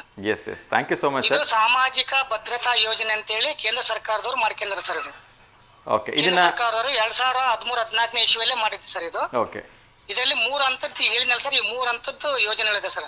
ಅಟಲ್ ಪೆನ್ಷನ್ ಯೋಜನೆ, ಪ್ರಧಾನ ಮಂತ್ರಿ ಜೀವನ್ ಸುರಕ್ಷಾ ಯೋಜನೆ, ಪ್ರಧಾನ ಮಂತ್ರಿ ಸುರಕ್ಷಾ ಯೋಜನೆ ಅಂತ ಹೇಳಿ. ಓಕೆ, ಈ ಮೂರು ಸರ್ ಎಲ್ಲ ಅನುಕೂಲ ಆಗುವಂತ ಯೋಜನೆಗಳು. ಖಂಡಿತ ಸರ್. ನನಗೆ ಇದರಲ್ಲಿ ಎರಡು ನಂದು ಆಟೋಮೆಟಿಕ್ ಆಗಿ ಬ್ಯಾಂಕಿಂದ ಡಿಡಕ್ಟ್ ಆಗುತ್ತೆ, 432 ರುಪೀಸ್ನೋ ಡಿಡಕ್ಟ್ ಆಗುತ್ತೆ ಪ್ರತಿ ವರ್ಷ. ಹೌದು ಸರ್. ಇನ್ನೊಂದು ಪ್ರಶ್ನೆ ಇತ್ತು, ಇದನ್ನ ಬ್ಯಾಂಕಲ್ಲೇ ಮಾಡಿಸ್ಬೇಕಾ ಅಥವಾ ಪೋಸ್ಟ್ ಆಫೀಸಲ್ಲೂ ಮಾಡಿಸ್ಕೋಬೋದಾ? ಎಲ್ಲಿ ಎರಡು ಕಡೆ ಆದ್ರೂ ಮಾಡಿಸ್ಬೋದು ಸರ್. ಈ ಮೂರು ಯೋಜನೆಗಳು ಎಲ್ಲಿ ಬೇಕಾದ್ರೂ ತಗೋಬಹುದು? ಎಲ್ಲಿ ಯಾವುದೇ ಬ್ಯಾಂಕ್ ಆದ್ರೂ ಸರ್, ನೀವು ಒಂದೇ ಬ್ಯಾಂಕ್ ಅಕೌಂಟ್ ಅನ್ನಲ್ಲ ಸರ್. ಆದ್ರೆ ನೀವು ನಿಮಗೆ 2-3 ಕಡೆ ಬ್ಯಾಂಕ್ ಅಕೌಂಟ್ ಇದ್ದು ನೀವು ಯಾವ್ದಾದ್ರು ಒಂದು ಬ್ಯಾಂಕ್ ಅಲ್ಲಿ ಮಾಡಿಸಿದ್ರೆ ನೆಕ್ಸ್ಟ್ ನೀವು ಬೇರೆ ಬ್ಯಾಂಕ್ ಅಲ್ಲಿ ನಿಮಗೆ ಕೇಳ್ತಾರೆ ಇದನ್ನ ಮಾಡಿಸ್ರಿ ಅಂತ ಹೇಳಿ. ಇಲ್ಲ ಸರ್, ನಾವು ಆಲ್ರೆಡಿ ಒಂದು ಬ್ಯಾಂಕ್ ಅಲ್ಲಿ ನಾವು ಮಾಡಿಸಿದೀವಿ ಅಂದ್ರೆ ಮತ್ತೆ ಅಲ್ಲಿ ಮಾಡಿಸೋ ಅವಶ್ಯಕತೆ ಇಲ್ಲ ಸರ್. ಓಕೆ. ಯಾಕಂದ್ರೆ ಏನಾರ ಆದ್ರೆ ಒಂದ್ ಕಡೆಯಿಂದ ಕ್ಲೈಮ್ ಆಗುತ್ತೆ ಅಷ್ಟೇ ಸರ್. ಅದೇ ತೊಂದ್ರೆ ಇಲ್ಲ ಅಲ್ಲ, ಅದು ಹಂಗೆ ಆಗ್ಬೇಕಲ್ವಾ, ಎಲ್ರಿಗೂ ಸರಿ ಸಮಾನವಾಗಿ ದುಡ್ಡು ಕಟ್ ಆಗ್ತಾ ಇರುತ್ತೆ. ನಿಜ. ಹಂಗಾಗಿ ಒಂದು ಬ್ಯಾಂಕ್ ಅಲ್ಲಿ ನಾವು ಆಲ್ರೆಡಿ ಮಾಡಿಸಿದ್ವಿ ಸರ್, ಅದನ್ನ ಮಾಡ್ಸೋದ್ ಬೇಡ ಅಂತ ನೀವು ಹೇಳ್ಬೇಕು ಸರ್. ಬೇರೆ ಕಡೆ ಬ್ಯಾಂಕ್ ಅಲ್ಲಿ ನಿಮ್ಮ ಅಕೌಂಟ್ ಇದ್ದು ಅವ್ರು ಕೇಳಿ ಮಾತ್ರ. ಖಂಡಿತ sir. Thank you so much sir. ಸಾಕಷ್ಟು ಇನ್ಫಾರ್ಮೇಶನ್ಸ್ ಅನ್ನ ಕೊಟ್ರಿ. ನಮ್ಮೆಲ್ಲ V1 ವಾಹಿನಿ ವೀಕ್ಷಕರು ಇದರಿಂದ ತುಂಬಾ ಪ್ರಯೋಜನ ಆಗಿದೆ ಅಂತ ನಾನು ಭಾವಿಸ್ತೀನಿ. ಸೊ ನನಗೆ ಇನ್ನೊಂದು ಯಾವಾಗಾದ್ರೂ ನೀವು ಮುಂದಿನ ಸರಿ ಕರೆ ಮಾಡಿದಾಗ ಸುಕನ್ಯಾ ಸಮೃದ್ಧಿ ಯೋಜನೆ ಬಗ್ಗೆ ನಮ್ಮ ವೀಕ್ಷಕರಿಗೆ ಒಂದಷ್ಟು ತಿಳಿಸಬೇಕು ಅನ್ನೋ ಒಂದು ಯೋಜನೆ ಇಟ್ಕೊಂಡಿದ್ದೀನಿ. ಸೊ ಇನ್ನು ಮುಂದಿನ ವಾರ ಅಥವಾ ನೀವು ಯಾವಾಗಾರ ಕರೆ ಮಾಡಿದಾಗ ಅದ್ರ ಬಗ್ಗೆ ನಿಮ್ಮ ಜೊತೆ ಮಾತಾಡ್ತೀನಿ sir. Okay sir. Thank you so much sir. Thank you. ನಮಸ್ಕಾರ ಸರ್. ನಮಸ್ಕಾರ ಸರ್. ನಮಸ್ಕಾರ. ಎಸ್ ವೀಕ್ಷಕರೇ, ಸೊ ಅಣ್ಣಪ್ಪ ಅವರು ಕರೆ ಮಾಡಿದ್ರು ಮಲೆಬೆನ್ನೂರು ಹತ್ರ ಜಿಗಳಿಯಿಂದ ಸಾಕಷ್ಟು ಇನ್ಫಾರ್ಮೇಷನ್ಸನ್ನು ಕೊಟ್ಟರು. ಎಸ್ ಅಫ್ಕೋರ್ಸ್ ತುಂಬ ಒಂದು ಯೂಸ್ಫುಲ್ ಆಗಿರ್ತಕ್ಕಂಥ 3 ಪಾಲಿಸಿಗಳ ಬಗ್ಗೆ ಹೇಳಿದ್ರು. ಸೊ ಅವನ್ನ ಒಮ್ಮೆ ಕ್ವಿಕ್ಕಾಗಿ ರೀಕ್ಯಾಪ್ ಮಾಡಿಬಿಡ್ತೀನಿ. ಒಂದೇನು ಅಂದರೆ PMJJY ಅಂದರೆ ಪ್ರಧಾನಮಂತ್ರಿ ಜೀವನ್ ಜ್ಯೋತಿ ವಿಮಾ ಯೋಜನಾ ಅಂತ ಇದೆ. ಸೊ ಪ್ರತಿ ವರ್ಷ ನಿಮ್ಮ ಬ್ಯಾಂಕ್ ಅಕೌಂಟಿಂದ 432 ರೂಪಾಯಿ ಸಮಥಿಂಗ್ ಏನೋ ಕಟ್ಟಾಗುತ್ತೆ. ಒಂದು ವೇಳೆ ನಿಮಗೆ ಆಕ್ಸಿಡೆಂಟಲ್ಲಿ ಏನಾದರೂ ಕೈ ಕಾಲು ಏನಾದರೂ ಓನಾದರೆ ನಿಮಗೆ 1 ಲಕ್ಷ ರೂಪಾಯಿ ವಿತಿನ್ 1 ವೀಕಲ್ಲಿ ಸಿಗುತ್ತೆ. ಅಥವಾ ನಿಮಗೆ ಏನಾದರೂ ಜೀವಕ್ಕೆ ತೊಂದರೆ ಆದರೆ ನಿಮ್ಮ ಒಂದು ಕುಟುಂಬಸ್ಥರಿಗೆ 2 ಲಕ್ಷ ರೂಪಾಯಿ ಅದರಿಂದ ಒಂದು ಲೈಫ್ ಕವರ್ ಸಿಗತ್ತೆ. ಸೊ ಇದು ಒಂದು ಪಾಲಿಸಿ ಆದರೆ, ಇನ್ನೊಂದು ಅದರಲ್ಲಿ ಪೆನ್ಷನ್ ಪಾಲಿಸಿ ಅಂತ ಬರುತ್ತೆ, ಎಕ್ಸ್ಟ್ರಾ 20 ರೂಪಾಯಿ ಕಟ್ಟಾಗತ್ತೆ. ಅದು ಕೂಡ ಹಾಗೆಯೇ ಏನಾದರೂ ತೊಂದರೆ ಆದರೆ ಅದರಲ್ಲಿ ನಿಮಗೆ ಸಮ್ ಪಾರ್ಟ್ ಅಂದರೆ 50% ಅಮೌಂಟ್ 1 ಲಕ್ಷ ರೂಪಾಯಿ ಬರುತ್ತೆ. ಜೀವಕ್ಕೆ ಏನಾದರೂ ತೊಂದರೆ ಆದರೆ ಅದು 2 ಲಕ್ಷ ರೂಪಾಯಿ, ಒಟ್ಟು ನಿಮಗೆ 4 ಲಕ್ಷ ರೂಪಾಯಿ ನಿಮಗೆ ಸೇಫ್ಟಿ. ಅಂದರೆ ತುಂಬ ಕಡಿಮೆ ಮೊತ್ತ, ವರ್ಷಕ್ಕೆ 400 ಚಿಲ್ಲರೆ ರೂಪಾಯಲ್ಲಿ, ಅಂದರೆ ಹೆಚ್ಚು ಕಡಿಮೆ ಒಂದು ದಿವಸಕ್ಕೆ 1ರಿಂದ 1.5 ರೂಪಾಯಿ ಖರ್ಚು ಕಟ್ಟಿದ್ರಿ ಅಂದರೆ ಅಷ್ಟು ದೊಡ್ಡ ಅಮೌಂಟು ನಿಮ್ಮ ಫ್ಯಾಮಿಲಿಗೆ ಸೆಕ್ಯೂರಿಟಿ ಸಿಗುತ್ತೆ. ಯಾಕೆಂದರೆ ಇವತ್ತು ಯಾರ ಜೀವ ಯಾರ ಕೈಲಿದೆ ಏನಿದೆ ಅಂತ ನಿಮಗೆ ಗೊತ್ತಿದೆ, ಇವತ್ತಿದ್ದರೂ ಇನ್ನೊಂದು ಗಂಟೆಗಿರೋಲ್ಲ. ಸೊ ಹಾಗಿದ್ದಾಗ ಇಂಥ ಒಂದು ಪಾಲಿಸಿ ಕೇಂದ್ರ ಸರ್ಕಾರ ಪಾಲಿಸಿ, ಇಲ್ಲಿ ನಿಮಗೆಲ್ಲೂ ಮೋಸ ಆಗ್ತಕ್ಕಂಥ ಅವಕಾಶನೇ ಇಲ್ಲ. ಅದು ಇನ್ನೊಂದು ಮಾತ್ರ ಕರೆ ಬರ್ತಾ ಇದೆ, ಅದ್ರ ಬಗ್ಗೆ ಇನ್ನಷ್ಟು ಮಾತಾಡೋಣ. ನಮಸ್ತೆ ದಾವಣಗೆರೆ. ನಮಸ್ತೆ ತಮ್ಮ, ಆರಾಮರೇನಪ್ಪ? ಅಮ್ಮ ಚೆನ್ನಾಗಿದ್ದೀನಮ್ಮ, ನೀವು ಹೆಂಗಿದ್ದೀರಿಮ್ಮ? ನಾವು ಆರಾಮದವಪ್ಪ. ಹೇಳಿಮ್ಮ. ಅಮ್ಮ ನೀವು ಗಂಧದ ಗಿಡದ ಬಗ್ಗೆ ಕೇಳಿದ್ರಿ? ಅದನ್ನೇ ಕೇಳೋದಪ್ಪ ನಾನು. ಹ್ಞೂನಮ್ಮ, ಗಂಧದ ಗಿಡದ ಬಗ್ಗೆ ಕೇಳಿದ್ರಿ. ಸೊ ಗಂಧದ ಗಿಡಕ್ಕೆ ಯಾವುದೇ ರೀತಿ ಜಾಸ್ತಿ ಪ್ರೊಟೆಕ್ಷನ್ ಮಾಡೋ ಅವಶ್ಯಕತೆ ಇಲ್ಲ ಅಂತ, ಎಲ್ಲ ಗಿಡಗಳ ಹಾಗೆ ಅದು ಬೆಳೆಯುತ್ತಂತೆ. ಸೊ ಅದಕ್ಕೆ ಪ್ರಾರಂಭದಲ್ಲಿ ಸ್ವಲ್ಪ ದಿವಸಗಳ ಕಾಲ ಯಾವುದು ಈ ಆಕಳು ಹಸು ಏನು ತಿಂದೇ ಎಲೆಗಳನ್ನು ತಿಂದೇ ಇರೋ ಹಾಗೆ ಬಳ್ಳಿನ ಮುರಿದೇ ಇರೋ ಹಾಗೆ ನೋಡ್ಕೋಬೇಕಂತೆ. ಸುತ್ತಲೂ ಒಂದು ಸ್ವಲ್ಪ ಏನು ಫೆನ್ಸಿಂಗ್ ಅಥವಾ ಏನಾರು ಕಟ್ಬಿಟ್ಟು ಮಾಡ್ತಿರಲ್ವಾ, ಒಂದು 2 ಅಡಿ 3 ಅಡಿ ಬಂದ್ಮೇಲೆ ಅದು ತಂತಾನೆ ಎಲ್ಲ ಮರಗಳಂಗೆ ಬೆಳ್ಕೊಂಡು ಹೋಗುತ್ತಂತಮ್ಮ. ಈಗ ಏನು ಬೇಡ ಅನ್ಪಂಗಾರ, ಅದಕ್ಕೆ ಏನು ಜಾಸ್ತಿ ಪ್ರೊಟೆಕ್ಷನ್ ಬೇಡ. ನೀವು ಬೇರೆ ಗಿಡಗಳೆಲ್ಲ ಹೆಂಗೆ ಹಾಕ್ತಿರಲ್ವಾ, ಈ ಮಾವಿನ ಗಿಡ ಅಥವಾ ಬೇರೆ ಹೂ ಗಿಡಗಳು ಅಥವಾ ಬೇರೆ ಹಣ್ಣಿನ ಗಿಡಗಳೆಲ್ಲ ಹೆಂಗೆ ಹಾಕ್ತಿರಲ್ಲ, ಅದೇ ರೀತಿ ಅದನ್ನು ಹಾಕ್ಬೇಕಂತೆ. ಸೊ ಅದೇನು ತೊಂದರೆ ಇಲ್ಲದೆ ಆರಾಮಾಗಿ ನ್ಯಾಚುರಲ್ ಆಗಿ ಬೆಳೆಯುತ್ತೆ ಅಂತಮ್ಮ. ನಾವು ನಿಮ್ಮನ್ ಕೇಳೋಣ ಅನ್ನೋದೊಂದಪ್ಪ. ಆಗ್ಲಿಮ್ಮ ಆಗ್ಲಿ, ನಾನು ಕೇಳ್ದೆ. ಅದ್ರಾಗ ತೊಗರಿ ಕಾಳು ಹಾಕು ಅಂದ್ರು, ಕೃಷಿ ಇಲಾಖೆಗೆ ಹೇಳಿದ್ರ ಅಂತ ಕೊಟ್ಟಾರ. ಸೈಡ್ ಒಂದೊಂದ್ ತೊಗರಿ ಕಾಳು ಹಾಕ್ರಿ, ಅದ್ ಬೇರ್ನಾಗ ಒಳ್ಳೆ ಬೆಳಿತಾವು ಅಂದ್ರಂತ. ಓಕೆ ಓಕೆ, ಅದಕ್ಕ ನಿಮ್ಮನ್ನ ಒಂದ್ಸಲ ಕೇಳೋಣ ಅಂತ ಕೇಳಿದೆ ತಮ್ಮ. ನನಗೆ ಅವರು ಹೇಳಿರ್ತಕ್ಕಂಥ ಅರಣ್ಯ ಇಲಾಖೆಯವರು ತೊಗರಿ ಕಾಳಿಂದೇನು ಹೇಳಿಲ್ಲಮ್ಮ. ಅಲ್ಲ, ಹಾಕ್ಬೇಕು ಅಂತಿದ್ರೆ ಹಾಕ್ರಿ, ಏನ್ ತೊಂದರೆ ಇಲ್ಲ. ಅದೇ ಅದೇ, ಇದ್ರ ಜೊತೆಗೆ ಅದು ಬೆಳೆದ್ರೆ ಒಳ್ಳೇದೇ ಅಲ್ವಾ. ಅದು ತೊಗರಿ ಗಿಡ ಜ್ಯೂಟಿಗೆ ಅಂತ ಇರ್ಬೇಕಂತ, ನಾವು ಬರೀ ಬೇರ್ ಇರ್ಬೇಕಂತ. ಓಹೋ ಹಂಗೆ. ಅದಕ್ಕೆ ಪ್ರೊಟೆಕ್ಷನ್ ಆಗಿರುತ್ತೆ ಅನ್ಸುತ್ತೆ ಮೋಸ್ಟ್ಲಿ ಗಂಧದ ಗಿಡಕ್ಕೆ. ಆಗ್ಲಿಮ್ಮ. ತಿಂಡಿ ತಿಂದ್ರ, ಊಟ ಮಾಡಿದ್ರ? ಅಪ್ಪಾಜಿನ ತಿಂಡಿ ಮಾಡೋದಲ್ಲ, ತಿನ್ನೋದಲ್ಲಪ್ಪ, ಊಟ ಮಾಡಿರ್ತಾನೆ. ಆಗ್ಲಿಮ್ಮ, ತುಂಬಾ ಖುಷಿ ಆಯ್ತು. ಏನ್ ಊಟ ಮಾಡಿದ್ರಿ? ಏನು ರಾಗಿ ಮುದ್ದೆನ? ನಮ್ದು ಹಾಲು ಅನ್ನ ನೋಡ್ತಮ್ಮ, ನಾನು ಯಾವತ್ತು ಹಾಲು ಅನ್ನ ಸಣ್ಣ ಹುಡುಗಿದ್ದಂಗ ನಾನು. ಹೌದಮ್ಮ, ಬಹಳ ಸಂತೋಷ. ಆರೋಗ್ಯನೂ ಸರಿ ಐತೆ. ಹಂಗೆ ಇರ್ರಿ ಅಮ್ಮ, 100 ಕಾಲ ನಗ್ನಗ್ತಾ ಸಂತೋಷ ಹಿಂಗೆ ಇರ್ಬೇಕು. ಆಯ್ತಪ್ಪ, ಪೂಜೆ ಮಾಡ್ತಾವೆ ಬೆಳಿಗ್ಗೆ ಎದ್ದು. ದಾವಣಗೆರೆಗೆ ಅದಾರ. ಹ್ಞೂನಮ್ಮ. ಪೂಜೆ ಮಾಡಿ ಹಾಲು ಅನ್ನ ದೇವ್ರಿಗೆ ಎಡಿ ಮಾಡಿ ನಾ ಊಟ ಮಾಡ್ತೇನೆ. ಆಗ್ಲಿಮ್ಮ, ತುಂಬಾ ಸಂತೋಷ. 100 ಕಾಲ ನಿಮ್ಮ ಆರೋಗ್ಯ ಹಿಂಗೆ ಸಂತೋಷವಾಗಿ ಆರೋಗ್ಯವಾಗಿದ್ಬಿಡಿ. ಒಳ್ಳೇದಾಗ್ಲಿ ಅಪ್ಪಾಜಿ. ನಮಸ್ಕಾರ. ನಿಮ್ಗೆ ಒಳ್ಳೇದಾಗ್ಲಪ್ಪ. ನಮಸ್ತೆ ಅಮ್ಮ. ನಮಸ್ತೆ. ನಮಸ್ತೆ ನಮಸ್ತೆ ತಮ್ಮ. ಎಸ್ ವೀಕ್ಷಕರೇ, ಸೊ ನಾನು ಕೇಂದ್ರ ಸರ್ಕಾರದ ಆ 3 ಪಾಲಿಸಿಗಳ ಬಗ್ಗೆ ಹೇಳ್ತಿದ್ದೆ. ಇದುವರೆಗೂ ಯಾರಿಗಾದ್ರೂ ಒಂದು ವೇಳೆ ಮಾಡಿಸ್ಕೊಂಡಿಲ್ಲ ಅಂದರೆ ದಯವಿಟ್ಟು ಮಾಡಿಸ್ಕೊಳ್ಳಿ. ಏಕೆಂದರೆ ನಿಮಗೆ ಸಾವಿರಾರು ರೂಪಾಯಿ ಖರ್ಚು ಮಾಡಿಬಿಟ್ಟು ಪಾಲಿಸಿಗಳನ್ನ ಮಾಡಿಸ್ಕೊಳೋಕ್ಕಾಗದೇ ಇದ್ರೂ ತೊಂದರೆ ಇಲ್ಲ. ವರ್ಷಕ್ಕೆ ಕೇವಲ 400 ರೂಪಾಯಿ, ಅಂದರೆ ದಿವಸಕ್ಕೆ 1 ರಿಂದ 1.5 ರೂಪಾಯಿ ಮಾತ್ರ ಕಟ್ಟಾಗತ್ತೆ. 1 ವರ್ಷಕ್ಕೆ 400 ರೂಪಾಯಿ ಕಟ್ಟಾಗತ್ತೆ. ಸೊ ನಿಮಗೇನಾದರೂ ಸಡನ್ನಾಗಿ ತೊಂದರೆ ಆಗಿದ್ದೆ ಆದರೆ ನಿಮ್ಮ ಕುಟುಂಬಕ್ಕೆ ಒಂದು ಆಧಾರ ಸ್ತಂಭ ಆಗಿರುತ್ತೆ. 4 ಲಕ್ಷ ರೂಪಾಯಿ ಅಂದರೆ ತುಂಬ ಚಿಕ್ಕ ಅಮೌಂಟ್ ಏನಲ್ಲ ಅಲ್ವಾ? ಸೊ ಹಾಗಾಗಿ ದಯವಿಟ್ಟು ಎಲ್ಲರೂ ಈ ಪಾಲಿಸಿನ ಉಪಯೋಗಿಸ್ಕೊಳ್ಳಿ. ಕೇಂದ್ರ ಸರ್ಕಾರದ ಪಾಲಿಸಿ ಆಗಿರೋದ್ರಿಂದ 100% ಗ್ಯಾರಂಟಿ ಇರುತ್ತೆ. ದಯವಿಟ್ಟು ನಿಮ್ಮ ಬ್ಯಾಂಕ್ಗಳಲ್ಲಿ, ಪೋಸ್ಟ್ ಆಫೀಸ್ಗಳಲ್ಲಿ ಏನಾದರೂ ನಿಮ್ಮ ಅಕೌಂಟ್ ಇದ್ದರೆ ಅಲ್ಲೂ ಕೂಡ ಇದನ್ನು ನೀವು ಮಾಡಿಸ್ಕೋಬೋದು ಅಂತ ನಾನು ಕೇಳ್ಕೊಳ್ತಾ, ಎಲ್ರಿಗೂ ಇದನ್ನು ಪ್ರಯೋಜನ ಪಡ್ಕೊಳ್ಳಿ ಅಂತ ನಾನು ಕೇಳ್ತಾ, ಇನ್ನೊಂದು ಮುಂದಿನ ಒಂದು ಪ್ರಶ್ನೆನ ಇನ್ನೊಮ್ಮೆ ರಿಮೈಂಡ್ ಮಾಡಿಬಿಡ್ತೀನಿ. ಸೊ ಇದಕ್ಕೆ ಹೆಚ್ಚು ಕಡಿಮೆ ಅಣ್ಣಪ್ಪ ಅವರು ಸರಿಯಾಗಿ ಉತ್ತರವನ್ನು ಕೊಟ್ಟರು. ಕರ್ನಾಟಕದಲ್ಲಿ ದೊರೆತ ಮೊದಲ ಸಂಸ್ಕೃತ ಶಾಸನ ಯಾವುದು ಅಂತ ಹೇಳೋದಕ್ಕೆ ಮೊದಲಿಗೆ ಹಲ್ಮಿಡಿ ಶಾಸನ ಅಂತ ಹೇಳಿದ್ರು ಕೂಡ, ಅನಂತರ ತಾಳಗುಂದ ಶಾಸನ ಅಂತ ಹೇಳಿದರು. ಅಫ್ಕೋರ್ಸ್ ತಾಳಗುಂದ ಶಾಸನ ಅತ್ಯಂತ ಪುರಾತನವಾಗಿರ್ತಕ್ಕಂಥ ಸಂಸ್ಕೃತ ಶಾಸನ. ಕರ್ನಾಟಕದಲ್ಲಿ ಮೊಟ್ಟ ಮೊದಲ ಬಾರಿಗೆ ದೊರೆತಕ್ಕಂಥದ್ದು ಈ ಒಂದು ತಾಳಗುಂದ ಶಾಸನ. ಸೊ ಇನ್ನೊಂದು ಕರೆ ಬರ್ತಾ ಇದೆ, ಅವ್ರ ಜೊತೆ ಮಾತಾಡೋಣ. ನಮಸ್ತೆ ದಾವಣಗೆರೆ. ಹಲೋ, ನಮಸ್ಕಾರ ಸರ್. ನಮಸ್ತೆ ಅಮ್ಮ, ಹೇಳಿ ತಮ್ಮ ಹೆಸರು? ಈಗ ಪಾಲಿಸಿ ಬಗ್ಗೆ ಹೇಳಿದ್ರಲ್ಲ, ಅದು ಎಷ್ಟು ವರ್ಷದಿಂದ ಮಾಡ್ಬೇಕು ಸರ್? 18 ವರ್ಷ ಮೇಲ್ಪಟ್ಟವರು 40 ವರ್ಷದ ಒಳಗಡೆ ಇರ್ತಕ್ಕಂಥವ್ರು ಮಾಡ್ಬೋದು ಮೊದಲನೇ ಪಾಲಿಸಿನ. 2ನೇ ಪಾಲಿಸಿನ 50 ವರ್ಷದವರೆಗೂ ಮಾಡಿಸ್ಬೋದು ಅಮ್ಮ. ಬ್ಯಾಂಕ್ ಅಕೌಂಟ್ ಇರ್ತಕ್ಕಂಥವ್ರು ಯಾರು ಬೇಕಾದರೂ ಮಾಡಿಸ್ಕೋಬೋದು. ತುಂಬ ಸಿಂಪಲ್ ಪ್ರೊಸೀಜರ್ ಇರುತ್ತೆ.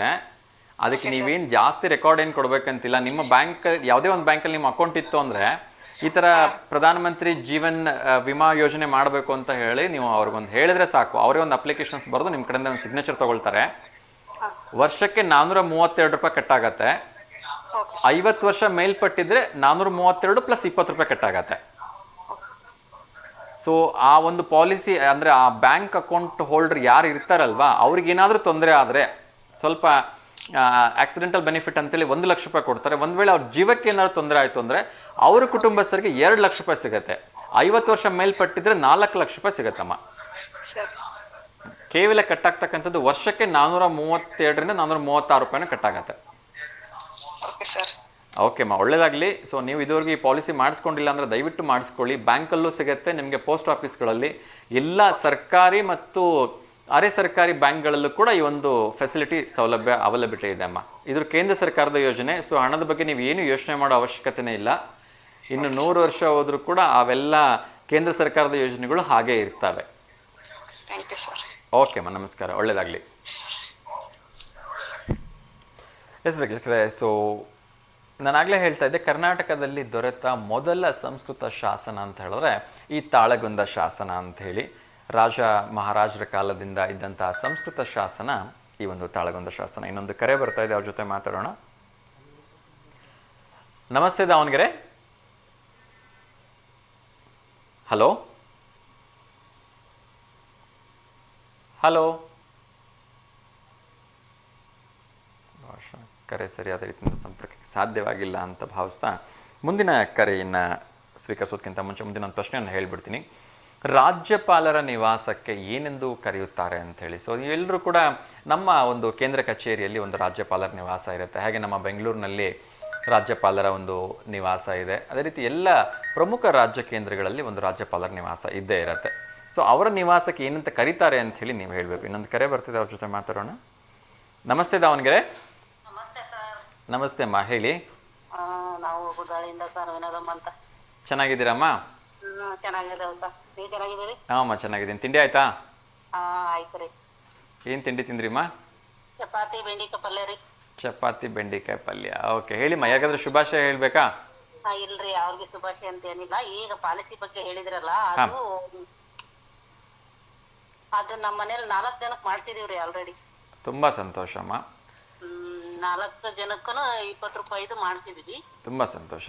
ಆಮೇಲೆ ಮಕ್ಕಳಿಗೆ 436 ರೂಪಾಯಿದು ಇತ್ತಲ್ಲ, ಅದು 2 ಇತ್ತು. ಅವ್ರು ಯಾಕೋ ಬೇಡ ಅಂದ್ರೆ ತೆಗ್ಸಿದ್ವಿ. 20 ರೂಪಾಯಿ ಮಾತ್ರ ನಮ್ಮ ಮನೇಲಿ 4 ಜನಕ್ಕೂ ಮಾಡ್ತಿದೀವಿ.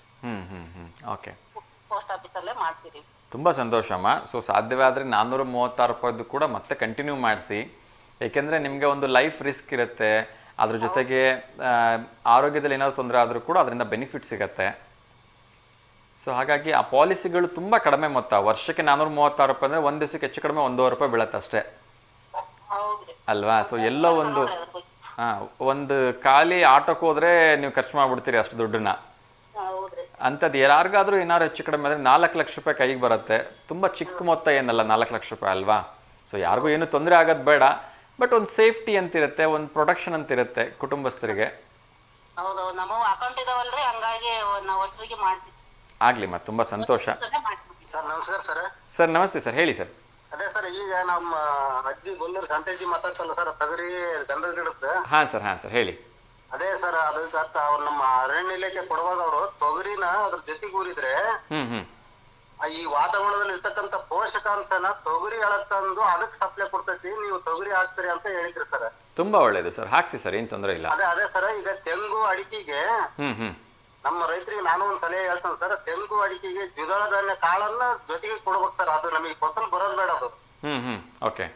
ಅದೇ ಪೋಷಕಾಂಶನ ಅದು ಸಪ್ಲೈ ಅದಕ್ಕೆ ಕೊಡ್ತದೆ ಸರ್. ಯಾಕಂದ್ರೆ ಡೈರೆಕ್ಟ್ ಆಗಿರ್ತಕ್ಕಂಥದ್ದು ನಮ್ದು ಅಡಿಕೆ ತೆಂಗಾಗ್ಲಿ ನಾವು ಅದು ಪೋಷಕಾಂಶ ತಗೊಳ್ಳಲ್ಲ ಸರ್. ಅದು ಅದ್ರ ಜೊತೆಗೆ ದ್ವಿದಳ ಧಾನ್ಯ ಕಾಳುಗಳನ್ನ ನಾವು ಬೆಳೆಸಿದ್ರೆ ಇದ್ರಾಗಿರ್ತಕ್ಕಂಥ ಪೋಷಕಾಂಶ ಅದಕ್ಕೆ ಸಪ್ಲೈ ಕೊಡ್ತೈತಿ. ಅದಕ್ಕಂತ ಅದನ್ನ ನಾವು ಬೇರೆ ಏನು ಮಾಡೋದ್ ಬೇಡ, ಇದೇ ನೈಸರ್ಗಿಕ ಕೃಷಿ ಅನ್ನೋ ಒಂದು ಉದ್ದೇಶ. ಖಂಡಿತ ಸರ್, ನಮ್ಮೆಲ್ಲ ಅಡಿಕೆ ತೆಂಗು ಬೆಳೆಗಾರರಿಗೆ ಈ ಮೂಲಕ ನಾವು ಕೂಡ ಕೇಳ್ಕೊಳ್ತೀವಿ. ಖಂಡಿತವಾಗ್ಲೂ ಇದೊಂದು ಯೂಸ್ಫುಲ್ ಟಿಪ್ಸ್ ಅಂತ ಅನ್ಸುತ್ತೆ. ನಿಮ್ಮ ಒಂದು ಅಡಿಕೆ ತೆಂಗು ಬೆಳೆಯುವಾಗ ತೊಗರಿ ಗಿಡಗಳನ್ನು ಹಾಕ್ಬಿಡಿ. ಸೊ ಅದು ಎಲ್ಲ ಪೋಷಕಾಂಶಗಳನ್ನು ಎಳ್ಕೊಂಡು ತೆಂಗು ಮತ್ತು ಅಡಿಕೆಗೆ ಶ್ರೀಗಂಧ ಮರಗಳಿಗೆ ಯಥೇಚ್ಛವಾಗಿ ನೀಡುತ್ತೆ, ಒಳ್ಳೆ ಬೆಳೆ ಬರುತ್ತೆ ಅಂತೇಳಿ ನಮ್ಮ ರೈತರು ಹೇಳ್ತಾರೆ. ನಮ್ದು ಪಾಲಿಸಿ ಸರ್, ನಾವು ಅದನ್ನ ಮಾಡ್ತಾ ಇದ್ದೇವೆ. ಖಂಡಿತ ಸರ್, ಖಂಡಿತ ಮಾಡಿ ಸರ್. ಆರಾಮದಿರಿ ಸರ್? ಚೆನ್ನಾಗಿದ್ದೀನಿ ಸರ್. ಒಳ್ಳೆ ಇಳುವರಿ ಜಾಸ್ತಿ ಬರುತ್ತಾ? ಹ್ಞೂ ಸರ್, ಇಳುವರಿ ಜಾಸ್ತಿ ಬರ್ತೈತಿ. ಆಮೇಲೆ ಇನ್ನೊಂದು ಏನಂದ್ರೆ ಸರ್, ನಮ್ದು ಪುರಾತನ ಕಾಲದ ಏನು ಕೃಷಿ ಇತ್ತಲ್ಲ ಸರ್, ಈಗ ಇರ್ತಕ್ಕಂಥ ಕೆಮಿಕಲ್ ರಾಸಾಯನಿಕ ಗೊಬ್ಬರಗಳನ್ನ ನಾವು ಹಾಕೋದೇ ಬೇಡ, ಅದು ಮುಟ್ಟೋದೇ ಬೇಡ ಅದಕ್ಕೆ. ಓಕೆ. ಹಾ, ಅದು ಆ ತರ ನಾವು ಮಾಡಿದ್ರೆ ಹೊಲ ನಮ್ದು ರಂಧ್ರವಾಗಿ ಮಳೆ ಹುಳುಗಳು ಎರೆಹುಳುಗಳು ಜಾಸ್ತಿ ಆಗ್ತದೆ ಸರ್. ಅವಾಗ ನಮ್ಮ ಭೂಮಿ ಮಿದುವಾಗಿ ಫಲವತ್ತಾಗಿ ಇದು ಕೊಡ್ತದೆ ಸರ್. ಮುಂದೆ ಏನಾದ್ರು ನೀರಿನ ಮಳೆ ಅಥವಾ ತೊಂದ್ರೆ ಅನಾನುಕೂಲಗಳು ಆತಂದ್ರೆ ನಮ್ಮ ಹಸಿರು ಗಿಡ ಯಾವ ತರ ಇರ್ತದಲ್ಲ ಅದೇ ತರ ಇರ್ತದೆ ಸರ್. ಅದಕ್ಕೋಸ್ಕರ ಆಮೇಲೆ ಬೆಳೆನೂ ಒಳ್ಳೆ ಬೆಳೆ ಬರ್ತದೆ. ಯಾವುದೇ ನಾವು ಕ್ರಿಮಿ ಕೀಟ ನಾಶಕ ಇದು ಮಾಡೋದೇ ಬೇಡ ಸರ್. ವಾ ಸೂಪರ್ ಸರ್. ಒಂದೇ ಒಂದು ಪ್ರಶ್ನೆ ಕೇಳಬೇಕು. ಈಗ ನಾರ್ಮಲ್ ಆಗಿ ಅಡಿಕೆ ಬೆಳೆಯೋರಿಗೆ ಎಷ್ಟು ಬರುತ್ತೆ, ನೀವು ಈ ರೀತಿಯ ಒಂದು ಪದ್ಧತಿನ ಅಳವಡಿಸ್ಕೊಂಡ್ರೆ ಎಷ್ಟು ಬರುತ್ತೆ ಅಂತ ಒಂಚೂರು ಹೇಳ್ಬೋದಾ ನಮ್ಮ ವೀಕ್ಷಕರಿಗೆ? ಅದೇ ಹೇಳ್ಬೋದು ಸರ್, ಹೇಳ್ತೇವೆ. ಅದು ನಾವು ಮಾಡಿದ್ದೇವೆ ಸರ್ ಅದನ್ನ. ಆದ್ರೆ ಅದು ನಮ್ಗೆ ತಾತ್ಕಾಲಿಕವಾಗಿ ಸ್ವಲ್ಪ ಕಡಿಮೆ ಅನ್ನಿಸ್ಬೋದು ಸರ್. ಆದ್ರೆ ಬೆಳೆ ಮಾತ್ರ ಬಹಳ ಚೆನ್ನಾಗಿರ್ತೈತಿ. ನಮ್ದು ಬೆಳೆ ಬೆಳೆಸ್ತಕ್ಕಂಥ ಗಿಡಗಳು ಚೆನ್ನಾಗಿರ್ತೈತಿ. ಯಾವುದೇ ಕಾಲಕ್ಕೂ ಅರೆ ನೀರಾವರಿ ಆದ್ರೂ ಕೂಡ, ಬರಗಾಲ ಬಂದ್ರು ಕೂಡ, ಯಾವುದೇ ಒಂದು ರೋಗ ಬಂದ್ರು ಕೂಡ ಅದು ತಟ್ಟೋದಿಲ್ಲ ಸರ್. ಓಕೆ. ಈ ತರ ಒಂದು ಈಗ ಇದು ಮೊನ್ನೆ ಈಗೆಲ್ಲ ನಮ್ ಕಡೆಗೆ ತೆಂಗಿಗೆ ನುಸಿ ರೋಗ ಅಂತ ಹೇಳಿ ಬಂದು ಕಾಯ ಸಪ್ಲೈನ ಇರ್ತ, ಕಾಯಿನ ಇಳುವರಿನೂ ಬಹಳ ಕಡಿಮೆ ಆಗ್ಬಿಟ್ಟೈತಿ. ಹಂಗಾಗಿ ಕೆಲವೊಂದು ತೋಟಗಳು ಅವ್ರು ಏನೇನು ಮಾಡ್ದಂಗ ಅದೇ ತರ ಬಿಟ್ಟಿರ್ತಾರಲ್ಲ, ಇವತ್ತು ಮಾಡೋದು ಸರ್ ಗಿಡಗಳು ಕೆಲ ಕಡೆ. ಹಾಗಾಗಿ ಇದನ್ನ ಅಳವಡಿಸ್ಕೊಂಡ್ದಾರ. ಕೆಲವು ಜನ ರಾಸಾಯನಿಕ ಗೊಬ್ಬರನ ಮಾಡ್ತಾ ಇದಾರ ಹಿಂಗ ಸರ್. ಹಂಗಾಗಿ ಈಗ ಏನಾಗೈತೆ ಅಂದ್ರೆ ನಮ್ಮ ಈಗಿನ ಜನಗಳು ವೇಗ ಆಗ್ಬೇಕು. ನಾವ್ ದಿನದೊಳಗನೆ ನಾವು ಫಲ ತಿಂದು ನಾವು ಸಾಯ್ಬೇಕು. ನಾವು ಮಕ್ಕಳ್ರಿ ಮುಂದಿಂದ ಅವ್ರು ನೋಡ್ಕೊಂತಾರ ಭಾವನೆ. ಕರೆಕ್ಟ್ ಆಗಿ ಹೇಳಿದ್ರಿ. ಹೌದಲ್ಲ ಸರ್? ನಿಜ. ಹಂಗ ಸರ್, ಅದಕ್ಕೆ ಅಡಿಕೆ ತೆಂಗಿಗೆ ನಾವ್ ಏನ್ ಹೆಚ್ಚಾಗಿ ವೆಚ್ಚ ಮಾಡೋದೇ ಬೇಡ. ಹೇಳಿರ್ತಕ್ಕಂಥದ್ದೇ ನಮ್ಮ ದ್ವಿದಳ ಧಾನ್ಯ ಕಾಳು. ಯಾರಂದ್ರೆ ನಮ್ಮ ಪುರಾತನ ಕಾಲದ ನಮ್ಮ ಅಜ್ಜ ಅಜ್ಜಿ ಏನ್ ಮಾಡಿದ್ರಲ್ಲ ಸರ್, ಅದೇ ಪದ್ಧತಿನ ನಾವು ಮಾಡ್ಬೇಕು ಅನ್ನೋದು. ಓಕೆ. ಈ ತೊಗರಿ ಬಿಟ್ರೆ ಮತ್ತಿನ್ನೇನು ಹಾಕ್ಬೋದು ದ್ವಿದಳ ಧಾನ್ಯಗಳಲ್ಲಿ? ಆಗ್ತದೆ ಸರ್, ನಮ್ಗೆ ಅವ್ರವ್ರ ಅನುಕೂಲಕ್ಕೆ ಸರಿ ಬೇರೆ ಏನಾದ್ರು ಬೆಳಿಬಹುದು. ಓಕೆ. ಆಮೇಲೆ ಮುಖ್ಯವಾಗಿ ಅದೇ ತೊಗರಿ ಅವ್ರಿ ಇದೇ ಬಹಳ ಒಂದು ಶ್ರೇಷ್ಠವಾಗಿರ್ತದೆ ಅಂತ. ಅದಕ್ಕೆ ನಮ್ದು ಅಡಿಕೆ ತೆಂಗಿ. ಓಕೆ. ಈ ಅಲಸಂದೆನೂ ಬರುತ್ತಾ? ಹ್ಞೂ ಸರ್, ದ್ವಿದಳ ಧಾನ್ಯ ಕಾಳು ಅಂದ್ರೆ ಎಲ್ಲದು ಬಂತು. ಹಲಸು, ಉದ್ದು, ಉಳ್ಳಿ, ಅಲಸಂದಿ, ಆಮೇಲೆ ತೊಗರಿ, ಅವ್ರಿ ಇವೆಲ್ಲ ಬರ್ತಾವ ಸರ್. ಓಕೆ. ಈ ಮೂಲಕ ನಾವು ಕೂಡ ನಮ್ಮ ವೀಕ್ಷಕರಿಗೆ ಕೇಳ್ಕೊಳ್ಳೋಣ. ಸೊ ನಿಮ್ಮ ಒಂದು ಅಡಿಕೆಗೆ ತೆಂಗಿಗೆ ಯಾವುದೇ ರೀತಿ ರೋಗ ಬರಬಾರ್ದು, ಒಳ್ಳೆ ಫಲವತ್ತು ಬರಬೇಕು, ಒಳ್ಳೆ ಒಂದು ಇಳುವರಿ ಬರಬೇಕು ಅಂದರೆ ಸೊ ಅದರ ಜೊತೆಗೆ ಯಾವುದಾದ್ರೂ ಒಂದು ದ್ವಿದಳ ಧಾನ್ಯವನ್ನು ಬೆಳೀರಿ. ಅದು ಹೆಚ್ಚಿನ ಪೋಷಕಾಂಶವನ್ನು ಎಳ್ಕೊಂಡು ಈ ಒಂದು ಅಡಿಕೆ ಮತ್ತು ತೆಂಗಿಗೆ ಹೆಚ್ಚಿನ ಸಂಖ್ಯೆಯಲ್ಲಿ ಕೊಟ್ಟು ಅದು ಒಳ್ಳೆ ಇಳುವರಿ ಬರೋದಕ್ಕೆ ಸಾಧ್ಯವಾಗುತ್ತೆ ಅಂತ ಕೇಳ್ಕೊಳ್ತೀನಿ ಸರ್. ತುಂಬ ಖುಷಿ ಆಯಿತು ನಿಮ್ಮ ಜೊತೆ ಮಾತಾಡಿದ್ದಕ್ಕೆ. ಸೊ ಒಂದು ಒಳ್ಳೆ ಹೆಲ್ತಿ ಟಿಪ್ಸನ್ನು ಕೊಟ್ರಿ. ಆರೋಗ್ಯವಾಗಿ ನಮ್ಮ ಒಂದು ಗಿಡಗಳನ್ನು ಯಾವುದೇ ರೀತಿ ರಾಸಾಯನಿಕ ಇಲ್ಲದೆ ಹೇಗೆ ಬೆಳೆಸೋದು ಅಂತ ಹೇಳ್ಕೊಟ್ರಿ ಸರ್. ಧನ್ಯವಾದಗಳು sir. Thank you so much sir. ನಮಸ್ತೆ ಸರ್. ನಮಸ್ತೆ ಸರ್. ನಮಸ್ತೆ. ಎಸ್ ವೀಕ್ಷಕರೇ, ಒಂದು ಒಳ್ಳೆ ಟಿಪ್ಸನ್ನು ಹೇಳಿದ್ದಾರೆ. ಯಾರು ಬೇಕಾದರೂ ಅದನ್ನು ಯೂಸ್ ಮಾಡ್ಕೊಳ್ಳಿಪ್ಪ, ಒಳ್ಳೆಯದಾಗಲಿ ಎಲ್ರಿಗೂ ಕೂಡ ಅಂತ ಕೇಳ್ಕೊಳ್ತಾ ಮುಂದಿನ ಒಂದು ಪ್ರಶ್ನೆಯನ್ನು ಇನ್ನೊಮ್ಮೆ ರಿಮೈಂಡ್ ಮಾಡ್ತೀನಿ. ರಾಜ್ಯಪಾಲರ ನಿವಾಸಕ್ಕೆ ಏನೆಂದು ಕರೆಯುತ್ತಾರೆ ಅಂಥೇಳಿ ನೋಡೋಣ. ಯಾರಿಗೆ ಸರಿ ಉತ್ತರವನ್ನು ಕೊಡ್ತಾರೆ ಅಂಥೇಳಿ 4 ಆಪ್ಷನ್ಸ್ ನಿವಾಸ ಹೇಳ್ತಾ ಇದ್ದೀನಿ. ಮೊದಲನೇದು ರಾಜನಿವಾಸ, 2ನೇದು ರಾಜಭವನ, 3ನೇದು ಲೋಕಭವನ, 4ನೇದು ಗವರ್ನರ್ ಮನೆ. ಯಾರಿಗೆ ಸರಿ ಉತ್ತರವನ್ನು ಕೊಡ್ತಾರೆ ಅಂತ ನೋಡೋಣ. ಅದಕ್ಕಿಂತ ಮುಂಚಿತವಾಗಿ ಇನ್ನೊಮ್ಮೆ ಇವತ್ತಿನ ಒಂದು ಬ್ಲಡ್ ಅವಶ್ಯಕತೆ ಅಂದರೆ ರಕ್ತದ ಅವಶ್ಯಕತೆ ಇರತಕ್ಕಂಥ ವಿಚಾರವನ್ನು ತಿಳಿಸ್ಬಿಡ್ತೀನಿ. ಅರ್ಜೆಂಟಾಗಿ ಒಂದು ಸರ್ಜರಿ ಆಗಬೇಕಾಗಿರ್ತಕ್ಕಂಥ SS ಹಾಸ್ಪಿಟಲಲ್ಲಿ ಇರ್ತಕ್ಕಂಥ ಪೇಷಂಟ್ ಒಬ್ಬರಿಗೆ O ನೆಗೆಟಿವ್ ಫ್ರೆಶ್ ಬ್ಲಡ್ ಬೇಕಾಗಿದೆ. ಸೊ ಇವತ್ತು ಸರ್ಜರಿ ಇದೆ ಅಂತ ದಯವಿಟ್ಟು ಯಾರಾದರೂ O ನೆಗೆಟಿವ್ ಬ್ಲಡ್ಡನ್ನು ನೀಡಿ ಅವ್ರ ಜೀವವನ್ನು ಉಳಿಸಿ ಅಂತ ನಾನು ಕೇಳ್ಕೊಳ್ತೀನಿ. ಇನ್ನೊಂದು ಕರೆ ಬರ್ತಿದೆ, ಅವ್ರ ಜೊತೆ ಮಾತಾಡೋಣ. ನಮಸ್ತೆ ದಾವಣಗೆರೆ. ನಮಸ್ತೆ ಅಮ್ಮ, ಹೇಳಿ. ಚೆನ್ನಾಗಿದ್ದೀರಾ? ಹ್ಞೂಮ್ಮ, ಚೆನ್ನಾಗಿದ್ದೀನಿ. ತಿಂಡಿ ಆಯಿತಾ? ಏನು ತಿಂಡಿ ತಿಂದ್ರಿ ಅಮ್ಮ? ಚಿತ್ರಾನ್ನ. ಇಲ್ಲ, ನಾನಿನ್ನ ತಿಂಡಿ ತಿಂದಿಲ್ಲಮ್ಮ, ಸ್ವಲ್ಪ ಲೇಟ್ ಆಯ್ತು ಕಾರ್ಯಕ್ರಮಕ್ಕೆ, ಹಾಗೆ ಬಂದೆ. ಹೇಳಿಮ್ಮ, ಯಾರಿಗಾದ್ರೂ ಶುಭಾಶಯ ಹೇಳಬೇಕಾ?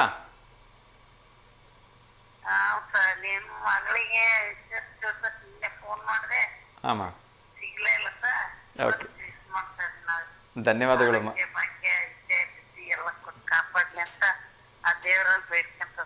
ಥ್ಯಾಂಕ್ ಯು ಮಾ. ಸೊ ನಿಮ್ಮೆಲ್ಲರ ಹಿರಿಯರ ಪ್ರೀತಿ ಆಶೀರ್ವಾದ ಆ ಪುಟ್ಟ ಕಂದನ ಮೇಲೆ ಯಾವಾಗಲೂ ಇರಲಿ ಅಂಥೇಳಿ ನಾನು ನಿಮ್ಮನ್ನು ಕೇಳ್ಕೊತೀನಿ ಮಾ.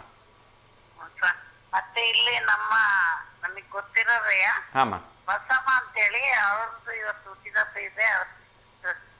ಖಂಡಿತ ಅಮ್ಮ. ಸೊ ಬಸಮ್ಮ ಅವ್ರಿಗೆ ನಮ್ಮ ಕಡೆಯಿಂದ ನಿಮ್ಮ ಕಡೆಯಿಂದ ಹುಟ್ಟುಹಬ್ಬದ ಹಾರ್ದಿಕ ಶುಭಾಶಯಗಳನ್ನು ತಿಳಿಸ್ತಾ ಇದ್ದೀನಿ. ಆ ಭಗವಂತ ಅವರಿಗೆ ಆಯಸ್ಸು, ಆರೋಗ್ಯ, ಐಶ್ವರ್ಯ, ನೆಮ್ಮದಿ, ಸಂಪತ್ತು ಎಲ್ಲವನ್ನ ಕೊಟ್ಟು 100 ಕಾಲ ಹೀಗೆ ನಗನಗ್ತಾ ಸಂತೋಷವಾಗಿರೋ ಹಾಗೆ ಹಾರೈಸಲಿ, ಅರಸಲಿ ಅಂತ ಕೇಳ್ಕೊಳ್ತಾ ಇದ್ದೀನಿ ಮಾ. ನಮಸ್ಕಾರ ಅಮ್ಮ, ಧನ್ಯವಾದಗಳು ಕರೆ ಮಾಡಿದ್ದಕ್ಕೆ. Thank you. ಎಸ್ ವೀಕ್ಷಕರೇ, ನಾನು ಆಗಲೇ ಹೇಳ್ತಾ ಇದ್ದೆ, ದಯವಿಟ್ಟು O ನೆಗೆಟಿವ್ನ ಒಂದು ರಕ್ತದ ಫ್ರೆಶ್ ಬ್ಲಡ್ ಅವಶ್ಯಕತೆ ಇದೆ. SS ಹಾಸ್ಪಿಟಲ್ ಇರ್ತಕ್ಕಂಥ ಪೇಷಂಟ್ಸ್ಗೆ ಸರ್ಜರಿ ಆಗಬೇಕಾಗಿದೆ. ಸೊ ದಯವಿಟ್ಟು ಯಾರಾದರೂ ನೀಡಿ ಸಹಾಯ ಮಾಡಿ ಅಂತ ಕೇಳ್ಕೊಳ್ತಿದ್ದೀನಿ. ಒಂದು ಕಾಂಟ್ಯಾಕ್ಟ್ ನಂಬರ್ನ ಕೊಟ್ಟಿದ್ದಾರೆ, 9741622990. ಸೊ ದಯವಿಟ್ಟು ಯಾರಾದರೂ ಈ ನಂಬರ್ಗೆ ಕರೆ ಮಾಡಿ ರಕ್ತವನ್ನು ನೀಡಿ ಅಂತ ಕೇಳ್ಕೊಳ್ತಾ ಇನ್ನೊಂದು ಕರೆ ಬರ್ತಿದೆ, ಅವ್ರ ಜೊತೆ ಮಾತಾಡೋಣ. ನಮಸ್ತೆ ದಾವಣಗೆರೆ. ನಮಸ್ತೆ ಸರ್. ಸರ್ ನಮಸ್ತೆ, ಹೇಳಿ. ತಮ್ಮ ಹೆಸರು? ಮನೋಜ್ ಸರ್. ಮನೋಜ್ ಅವರೇ, ಹೇಳಿ, ಹೇಗಿದ್ದೀರಿ? ಆರಾಮಿದ್ದೀವಿ ಸರ್, ನೀವು? ಎಸ್ ಸರ್, ಚೆನ್ನಾಗಿದ್ದೀನಿ. ತಿಂಡಿ ಆಯಿತಾ? ಆಯ್ತು ಸರ್. ಎಕ್ಸಾಮ್ಸ್ ಎಲ್ಲ ಮುಗಿದ್ವಾ ಸರ್? ಸರ್ ಫ್ರೈಡೇ ಮುಗಿಯುತ್ತೆ ಸರ್. ಫ್ರೈಡೇ ಮುಗಿಯುತ್ತೆ. ಎಲ್ಲ ಚೆನ್ನಾಗಿ ನಡೀತಾ ಇದೆ ಎಕ್ಸಾಮ್ಸ್ ಎಲ್ಲ? ಎಸ್ ಸರ್, ಚೆನ್ನಾಗಿ. Great sir, great. ಒಳ್ಳೆಯದಾಗಲಿ ಸರ್. ಎಕ್ಸಾಮ್ಸ್ ಚೆನ್ನಾಗಿ ಮಾಡಿ ನಿಮ್ಮ ನಿರೀಕ್ಷೆಯಂತೆ ಅಂಕಗಳು ಬರಲಿ sir. Yes sir, thank you sir. Okay sir, ನಾನೇನು ಪ್ರಶ್ನೆ ಕೇಳ ಅಥವಾ ನೀವು ನನಗೆ ಪ್ರಶ್ನೆ ಕೇಳ್ತೀರಾ? ಅನಗಾಗ ಹ್ಯಾಪಿ ಬರ್ತ್ಡೇ ಹೇಳ್ಬೇಕಿತ್ತು sir. Thank you so much sir. ನಿಮ್ಮ ಕಡೆಯಿಂದ ಅನಗಾಗೆ ಹುಟ್ಟುಹಬ್ಬದ ಹಾರ್ದಿಕ ಶುಭಾಶಯಗಳನ್ನು ತಿಳಿಸ್ತಾ ಇದ್ದೀನಿ. Yes sir. Thank you sir. Sir ಪ್ರಶ್ನೆ ನೀವು ಕೇಳ್ತೀರಾ, ನಾನು ಕೇಳಲಾ? ನಾನು ಕೇಳ್ತೀನಿ ಸರ್. ಕೇಳಿ ಸರ್, ಕೇಳಿ. ವಾಟರ್ ಮೆಟ್ರೋ ಯೋಜನೆಯನ್ನು ಹೊಂದಿರುವ ಭಾರತದ ಮೊದಲ ನಗರ ಯಾವುದು? ವಾಟರ್ ಮೆಟ್ರೋ ಯೋಜನೆಯನ್ನು ಹೊಂದಿರುವ ಭಾರತದ ಮೊದಲ ನಗರ ಬಹುಶಃ ಕೋಲ್ಕತ್ತಾ ಇರಬೇಕು ಅಂತ ಅನ್ಕೊಳ್ತೀನಿ ಸರ್. ಅಲ್ಲ ಸರ್. ಕೋಲ್ಕತ್ತಾ ಅಲ್ಲ ಅಂದರೆ ಮುಂಬೈಯಾ? ಅಲ್ಲ. ಓಕೆ, ನೀವೇ ಹೇಳ್ಬಿಡಿ ಸರ್, ಭಾಳ ಆಪ್ಷನ್ಸ್ ತೊಗೊಳೋದು ಬೇಡ. ಕೊಚ್ಚಿ ಸರ್. ಕೊಚ್ಚಿ ಅನ್ಕೊಂಡೆ, ಚೆನ್ನೈ ಅಂತ. S S. ಏಪ್ರಿಲ್ 25, 2023 ಅಲ್ಲಿ ಇದನ್ನ ಲಾಂಚ್ ಮಾಡ್ತಾರೆ. ಓಕೆ ಓಕೆ, ಏಪ್ರಿಲ್ 25, 2023 ಅಂದರೆ 2 years back. S sir. Okay, ಎಲ್ಲಿಂದ ಎಲ್ಲಿವರೆಗೂ ಇದೆ ಅಂತ ಐಡಿಯಾ ಇದೆಯಾ? ಗೊತ್ತಿಲ್ಲ ಸರ್, ಅದೊಂದು ಗೊತ್ತಾ? Yes yes, no problem. So ಭಾರತದ ಮೊದಲ ವಾಟರ್ ಮೆಟ್ರೋ ಅಲ್ವಾ ಅದು? Yes sir. Okay, great. ಒಂದೊಳ್ಳೆ ಇನ್ಫಾರ್ಮೇಷನ್ಸ್ ತಿಳಿಸಿದ್ರಿ ಸರ್, ಥ್ಯಾಂಕ್ ಯು. ಸೊ ನಾನು ಒಂದು ಪ್ರಶ್ನೆ ಕೇಳಿದ್ದೆ ಸರ್, ಉತ್ತರ ಹೇಳ್ಬೋದಾ? ರಾಜಭವನ ಸರ್. ಅದಕ್ಕೆ ರಾಜಭವನನ್ನ? Yes sir. ಶೋರಾ? Yes sure. ಗವರ್ನರ್ ಮನೆ ಅನ್ನಲ್ವಾ? ಇಲ್ಲ ಸರ್, ಅದೇ ರಾಜಭವನ ಅಂತಲೇ ಕರೀತಾರಾ? Yes. Yes sir, thank you so much sir. ಸರಿಯಾಗಿರ್ತಕ್ಕಂಥ ಉತ್ತರವನ್ನು ನೀಡಿದ್ರಿ. ನಮ್ಮ ರಾಜ್ಯಪಾಲರ ಮನೆಗೆ ಅಥವಾ ನಿವಾಸಕ್ಕೆ ರಾಜಭವನ ಅಂತ ಹೇಳ್ಬಿಟ್ಟು ಕರೀತಾರೆ. Thank you so much sir ಕರೆ ಮಾಡೋದಕ್ಕೆ. ನಿಮ್ಮ ವಿದ್ಯಾಭ್ಯಾಸ ಎಲ್ಲ ಚೆನ್ನಾಗಿ ನಡೀಲಿ, ಪರೀಕ್ಷೆಗಳು ಎಲ್ಲ ಚೆನ್ನಾಗಾಗಲಿ sir. God bless you sir. Thank you sir. Thank you so much sir. ನಮಸ್ತೆ. ಎಸ್ ವೀಕ್ಷಕರೇ, ಸೊ ಮುಂದಿನ ಒಂದು ಪ್ರಶ್ನೆಯನ್ನು ಹೇಳ್ಬಿಡ್ತೀನಿ. ಅದಾದ ನಂತರ ಇನ್ನಷ್ಟು ವಿಚಾರಗಳನ್ನ ಕ್ವಿಕ್ಕಾಗಿ ಅಪ್ಡೇಟ್ ಮಾಡೋ ಪ್ರಯತ್ನವನ್ನು ಮಾಡ್ತೀನಿ. ಕಲ್ಲು ತುಳಿಯುತ್ತೆ, ಮುಳ್ಳು ಮೇಯುತ್ತೆ, ನೀರು ಕಂಡ್ರೆ ನಿಲ್ಲುತ್ತೆ, ಹಾಗಾದರೆ ನಾನು ಯಾರು? ಸೊ ನಮ್ಮ ದಿನನಿತ್ಯದಲ್ಲಿ ಬಳಕೆ ಆಗ್ತಕ್ಕಂಥ ಒಂದು ವಸ್ತು ಅಂತ ಒಂದು ಕ್ಲೂ ಕೊಡ್ತಾ ಇದ್ದೀನಿ. ನೋಡೋಣ ಯಾರಾದ್ರೂ ಸರಿ ಉತ್ತರವನ್ನು ಕೊಡ್ತಾರೆ ಅಂತ ನೋಡ್ತಾ ಇನ್ನಷ್ಟು ವಿಚಾರಗಳನ್ನ ತಿಳಿಸೋಣ. ಮೊಟ್ಟ ಮೊದಲನೇದಾಗಿ ನಮ್ಮೆಲ್ಲ ಪ್ರೀತಿಯ ಯುವ ಮಿತ್ರರಿಗೆ ಉದ್ಯೋಗ ಆಕಾಂಕ್ಷಿಗಳಿಗೆ ಒಂಚೂರು ಇನ್ಫಾರ್ಮೇಷನ್ಸನ್ನು ಕೊಟ್ಬಿಡ್ತೀನಿ. IBPS ಏನು ಬ್ಯಾಂಕಿಂಗ್ ಸಿಬ್ಬಂದಿ ಆಯ್ಕೆ ಸಂಸ್ಥೆ ಏನಿದೆ, ಇದರಲ್ಲಿ 1007 ಹುದ್ದೆಗಳು ಇದ್ದಾವೆ. ಸೊ ಡಿಗ್ರಿ ಆಗಿರ್ತಕ್ಕಂಥವ್ರು, PUC ಆಗಿರ್ತಕ್ಕಂಥವ್ರು ಇದಕ್ಕೆ ಅಪ್ಲಿಕೇಶನ್ಸನ್ನು ಹಾಕ್ಕೊಳ್ಳಿ ಅಂತ ನಾನು ಕೇಳ್ಕೊಳ್ತಾ ಇದ್ದೀನಿ. ಇವತ್ತಿನಿಂದ ಅರ್ಜಿಯನ್ನು ಸ್ವೀಕಾರ ಮಾಡ್ತಾ ಇದ್ದಾರೆ. ಸೊ ಹಾಗಾಗಿ ಅಪ್ಲಿಕೇಶನ್ಸನ್ನು ದಯವಿಟ್ಟು ಹಾಕಿ ನಿಮ್ಮ ಒಂದು ಅದೃಷ್ಟ ಪರೀಕ್ಷೆ ಮಾಡ್ಕೊಳ್ಳಿ. ಯಾರಿಗೆಲ್ಲ ಜಾಬ್ ಸಿಗುತ್ತೆ ಅವ್ರಿಗೆ ಒಳ್ಳೆಯದಾಗಲಿ ಅಂತ ಕೇಳ್ಕೊಳ್ತಾ ಇನ್ನೊಂದು ಕರೆ ಬರ್ತಿದೆ, ಅವ್ರ ಜೊತೆ ಮಾತಾಡೋಣ. ನಮಸ್ತೆ ದಾವಣಗೆರೆ. ನಮಸ್ತೆಪ್ಪ. ಅಮ್ಮ ನಮಸ್ತೆ ಅಮ್ಮ, ಹೇಗಿದ್ದೀರಿ? ಚೆನ್ನಾಗದವಪ್ಪ ನೀವು? ಹ್ಞೂನಮ್ಮ ಚೆನ್ನಾಗಿದ್ದೀನಿ. ತಿಂಡಿ ಆಯ್ತಮ್ಮ? ಊಟನಾ? ಅದೇನ ಕಲ್ಲು ತುಳಿಯುತ್ತೆ, ಮುಳ್ಳು ಮೇಯುತ್ತೆ ಅಂದೆ ಅಲ್ಲಪ್ಪ, ಅದು ಕೂತ್ರಪ್ಪ ಚಪ್ಲಿನಾ? ಹಾ ಭಾಳ ಬೇಗ ಕಂಡಿಡಿದು ಬಿಟ್ರಿ ಉತ್ತರನ. ಏನ ಗೊತ್ತದ್ದು ಹೇಳದಪ್ಪ. ಇಲ್ಲ, ಹಳ್ಳಿ ಜನ ತುಂಬಾ ಬುದ್ಧಿವಂತರು ಅಮ್ಮ. ಯಾಕೆಂದ್ರೆ ದಿನನಿತ್ಯದ ಜೀವನದಲ್ಲಿ ಇಂಥ ಸಾವಿರಾರು ವಿಚಾರಗಳನ್ನ ತಲೆಯಲ್ಲೇ ಇಟ್ಕೊಂಡಿರ್ತಾರೆ. ಸೊ ಹಾಗಾಗಿ ಬೇಗ ಗೆಸ್ ಮಾಡಿ ಬೇಗ ಕರೆ ಮಾಡಿದ್ರಿ. ದ್ಯಾಸದ ಹೇಳದಪ್ಪ, ಏನ್ ಮಾಡ್ತಿ ಮತ್ತೆ. ನಿಜ ಅಮ್ಮ, ನಿಜ. ಸೊ ತುಂಬಾ ಖುಷಿ. ಒಳ್ಳೇದಾಗ್ಲಿ, ಮಗಳು ಆರೋಗ್ಯ ಆಯುಷ್ಯ ಕೊಟ್ಟು ಕಾಪಾಡ್ಲಿ 100 ವರ್ಷ ಆಗ್ಲಿಮ್ಮ. ನಿಮ್ಮ ಆಶೀರ್ವಾದ ಇರ್ಲಿಮ್ಮ ಯಾವಾಗ್ಲೂ. ಎಲ್ಲ ಭಗವಂತನ ಆಶೀರ್ವಾದ ಇರ್ಲಪ್ಪ ಎಲ್ಲರ ಮೇಲೂ. ಆಗ್ಲಿಮ್ಮ, ಆಗ್ಲಿ, ಖಂಡಿತ ಅಮ್ಮ. ಧನ್ಯವಾದಗಳಮ್ಮ ಕರೆ ಮಾಡಿದ್ದಕ್ಕೆ.